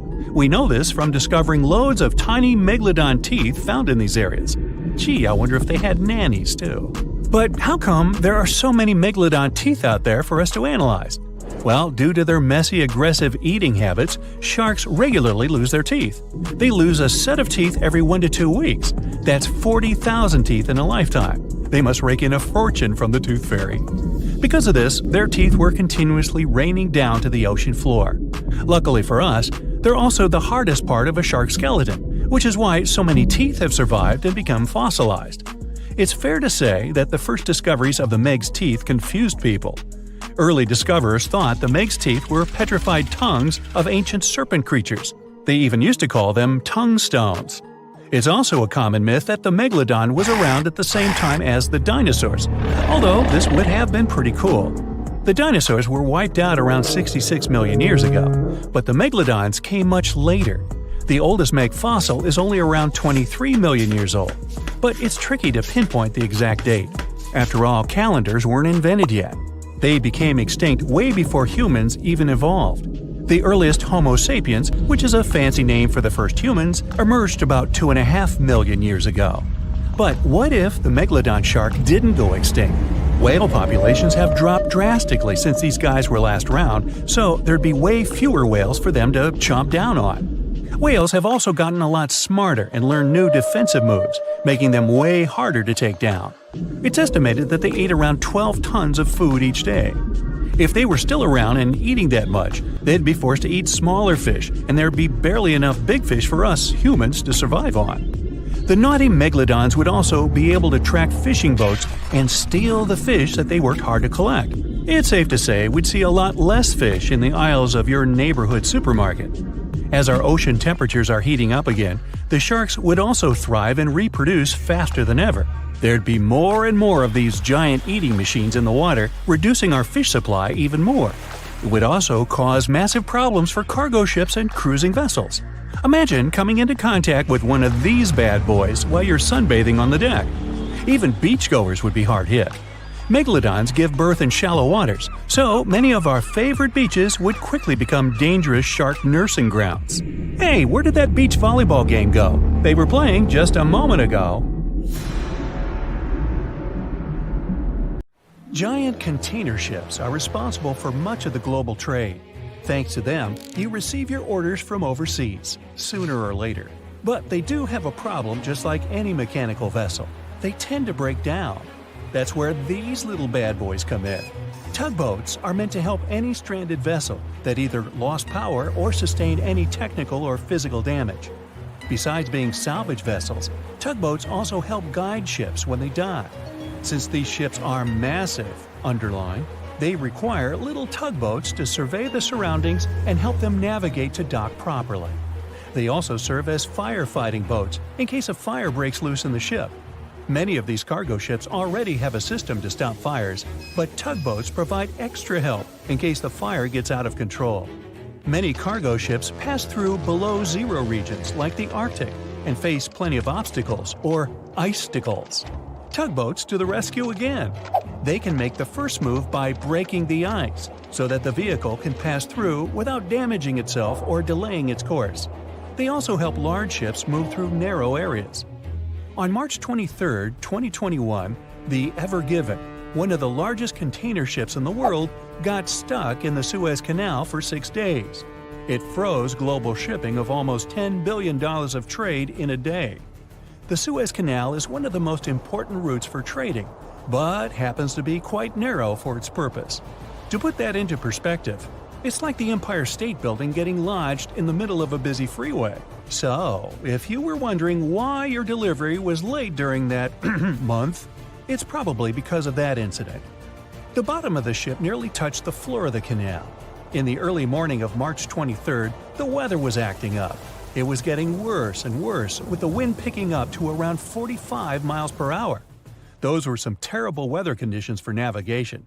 That should have been the first red flag, but the Canal Authority didn't have a system for monitoring weather conditions or warning ships about them. The captain, Krishnan Kantavel, ignored the signs and decided just to go with it, not knowing the perils and the consequences ahead. The Egyptian pilots that were assisting with the navigation failed to provide proper instructions. As a result, the ship became jammed diagonally, essentially blocking the whole canal. The canal authorities didn't provide tugboats for some reason, which is why it was stuck for 6 days. Things were so bad, they had to bring excavation diggers to remove some land for the ship to properly turn back to normal. So, these little tuggers are really important for world trading to work. The vessels are getting bigger and bigger, with the world depending on import and export more than ever. They're built for going long distances rather than maneuvering in tight spaces and corners. The tugboats are surrounded by a material that won't scratch or damage the vessel, kind of like bumper cars at the carnival. They can either push or pull. But one thing's for sure, more than one is needed to help a ship get back on its aquatic feet. Ships don't have a lot of water passing over the rudder for them to turn quickly, and they risk damaging the engine if they push it too hard. They can either tow it directly or indirectly. The tug is pulling the vessel either in front of it or from side to side. They can also push it from one side to another. These tiny boats are like ants compared to giant ships. Their success secret is that they're floating on the water, which means there's no solid foundation for them to struggle. As a result, pushing and pulling is easy. Many newer tugboats have 2 large diesel-powered engines. There are also some electric models which are good for the environment and still do their job well. Shipping boats in general are better for the environment than trucks and planes, but are slower. Shipping vessels mainly carry food, clothing, electronics, furniture, and my stuff. The biggest ship can carry the Eiffel Tower on its back like it's no big deal, although getting it over to the ship would be. They're 1,000 times more powerful than a regular car. If all the containers in the world were arranged in a pile, it would cover half the planet. If you ever walked on a beach in the 90s and saw what appeared to be a rubber ducky, you were dreaming. In 1992, a shipping crate holding 28,000 rubber ducks was lost at sea while journeying from Hong Kong to the U.S. They say it fell off the ship and has been around the world's oceans for more than 20 years. What seemed like a horrible accident that would leave dire consequences for the world's marine ecosystem proved to also be helpful for us to learn and understand the world of plastic pollution and how the ocean currents work. These ducks seem to have had quite the journey when they broke free from their container life. Some reports show they got washed up on the shores of Alaska, South America, Hawaii, Pacific Northwest, Scotland, Australia, and even froze in the Arctic. Rather than making their way to thousands of bathrooms in the U.S., they went rogue and backpacked around the world to see what else lies beyond tiled walls and bubble baths. Many were collected and removed from the seas and oceans, while some are still out there. There are around 2,000 of these duckies circulating in the currents of the North Pacific Gyre. In case you were wondering, that's a place where the currents meet and whirl with one another between Japan, Alaska, Kodiak, and the Aleutian Islands. They've even created a website to track these ducks down with a contact form that lets people inform of one or many ducks they find across the world. But who knows? Maybe we'll never recover every single duck that was lost at sea at the time. This is just one incident out of many. Studies show that at least 2,000 to 10,000 shipping containers are lost at sea every year. Many containers that do slip off and fall into the sea don't always sink to the bottom. They're floaters. On the downside, they don't float high enough to become colorful islands that are easy to notice. They float like icebergs, with just the top of the container showing, which means that any passing ship or boat won't see it from above. If they pass through it, then significant damage can happen to the ship. They can't stay floating forever, so they end up sinking after many days of being suspended in the open water. Some people have even seen shipping containers washed up on shore after being stranded at sea. These bad boys have been made to last for a very long time. If you take proper care of them, the life expectancy of each container can stretch for more than 20 years. It's pretty amazing that they travel all over the world and are filled and refilled with new items many times. They go through all sorts of weather conditions and have to survive in different climates. Many modern houses are made out of retired shipping containers designed with a nice aesthetic touch. Shipping container houses provide the exact same living conditions, except they look cool. Besides looking cool, they're economically friendly compared to regular houses. You can save plenty of money with the structure pretty much halfway done. All that's needed is just a little foundation and a few adjustments here and there, and boom, you've got yourself a house. You're also doing the world a favor by contributing to the environment. Those homes are recycled containers that have just been refurbished and polished for anyone to live in. They're good enough to live in freezing conditions and scorching weather. The industry is booming, so you can have your new home delivered to you within 10 weeks. You can customize it before they build it for you. It's easy to transport since it's not heavy, it's just bulky. You can predict your cost without the surprise payments that might follow. Many of these containers start their journey in a steel yard and travel all over the world. And in the end, they retire in a nice piece of land and host families that will get to be a part of their history. Wow, I can hardly contain myself. Ships and planes disappearing without a trace. Passengers never seen or heard from again. Reports of strange lights in the sky. No, these aren't scenes from an upcoming Hollywood blockbuster, but some of the strange occurrences reported for over a century in an area ominously dubbed the Graveyard of Lake Ontario, also referred to as Canada's Bermuda Triangle, or the Marysburg Vortex. It stretches across a portion of Lake Ontario from Kingston to Prince Edward County in Canada, and down to Oswego, New York in the US. The tales about this area can be as chilling as the frigid lake water on which they took place. The most unsettling story involves the schooner called the Bavaria. It was 1889, and the ship was being towed across the lake. Rough waters severed the tow rope, and the Bavaria floated away. Luckily, the schooner was later found safe and fully intact. But there was one thing missing: the crew! Not a single person was found on board. What makes the story even more bizarre is that the dinner table was set, a loaf of bread was discovered, freshly baked, and the captain's money and his papers were fully accounted for. There was even a pet canary happily chirping away, as if nothing was amiss. What happened to the crew? We may never know. And this was not a unique incident. Just over a decade later, in 1900, 3 ships, the Annie Minnis, the Picton, and the Acacia, were sailing across the lake, but only 2 would make it to their final destination. The third one, the Picton, was speeding ahead of the others when it simply vanished. According to a cook on the Annie Minnis, "We were well out into the lake and making good time when all of a sudden we saw the Picton's topsails coming off, and then her lower sails settled, and then, while we stood and watched, the Picton just disappeared." It's possible that the ship sank, as there was some wreckage later seen in the water, but the ship itself was never found, and none of its crew ever located. A few weeks later, a bottle with a note inside was discovered in Sackett's Harbor, New York. The note was from Captain Sidley of the Picton. "Have lashed Vesey to me with heaving line, so that we will be found together." Vesey was the captain's 12-year-old son. The note creates more questions than answers. If the witnesses were correct, the ship's disappearance was quite quick. When did Captain Sidley know he was in danger? Why not signal for help if he had any warning? And when did he have time to write a note, bottle it, and tie himself to his son? It truly is a mystery. And it was not just ships that ran afoul of the strange forces in the area. Planes also struggled to make it through in one piece.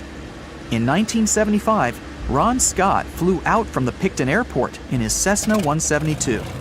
As he entered the Marysburg Vortex, his plane banked to the side. For several seconds, he was unable to right the plane, but once he did, the same force banked him to the other side. Again, he was stuck there for a few seconds, unable to control his plane. A skilled pilot, he had never experienced anything like it before. He was certainly luckier than Royal Canadian Air Force pilot Barry Allen Newman. Newman was at the same spot back in 1952, when he lost control of his jet and crashed into the lake. To this day, his body has not been found. In total, over 270 ships and at least 40 planes have met a tragic end in this area. And adding to the mystery, sometimes people report a series of bright lights or orbs, or a dark ship hovering in the sky. These are even harder to explain. Witnesses willing to report them are adamant they are true. Sid Wells said he watched a strange shape like a multifaceted diamond slowly spinning in the sky, and then it just disappeared. Others claim to have seen it too. Of course, the Marysburg Vortex is just one of several places around the world known as vile vortices, a term coined by biologist and writer Ivan T. Sanderson. He discovered 12 other equally spaced areas on the surface of Earth where funny things happen. The best known of these, of course, is the dreaded Bermuda Triangle. Situated in the Atlantic Ocean between Bermuda, Florida, and Puerto Rico, it has been blamed for the disappearance of thousands of people. They went in, on boats or in planes, but they never came out. Even the explorer Christopher Columbus experienced the mystery of the Bermuda Triangle during his first voyage to America in 1492. He said the compasses pointed in the wrong direction, the sea levels seemed to change dramatically, and he even spotted strange lights in the sky. In 1918, the USS Cyclops, which was one of the US Navy's biggest fuel ships, disappeared there. Since the 309 crew members were declared lost at sea when the Cyclops vanished, it's seen as the largest loss of life in the history of the US Navy in a single incident. At the time, the weather was good. The one message sent that day from the ship indicated no issues or concerns, and a distress signal was never sent. A thorough naval investigation followed. Its conclusion? Many theories have been advanced, but none that satisfactorily accounts for the ship's disappearance. In other words, the investigators were stumped. There's also the Dragon's Triangle, located in the Pacific Ocean. The most disturbing story involves a group of Japanese vessels that disappeared in the 1950s. When researchers were sent to investigate what happened, they too disappeared. In each case, it's impossible to truly know what occurred, and it's easy to get caught up in stories of giant sea monsters lurking beneath the waves. Who doesn't like a good scare? And Sanderson was willing to accept the possibility of such stories being true. He believed the vile vortices that he studied could be explained by anything from a wrinkle in the space-time continuum to magnetic abnormalities to underwater people. Of course, Sanderson was not only a huge fan of strange places, he also wrote about strange creatures like Bigfoot and the Loch Ness Monster. His skills as an impartial scientist are questionable, though. In 1948, he claimed that some three-toed footprints found at Clearwater Beach in Florida were proof of 15-foot-tall penguins, arguing that they were impossible to fake. In 1988, Tony Singerini revealed that he and his friend, attaching some cast-iron feet to his high-top sneakers, were behind the giant penguin hoax. So maybe Sanderson isn't the most reliable source after all, but there are also some very compelling and wholly natural explanations. Let's look specifically at the Marysburg Vortex. It's entirely possible that ships like the Bavaria and the Picton were done in by a mix of bad luck and bad weather. Unsettled weather is certainly not uncommon on Lake Ontario, and flash storms on the open water can prove dangerous to the most skilled sailor. And even today, with advances in weather forecasting, we get it wrong all the time.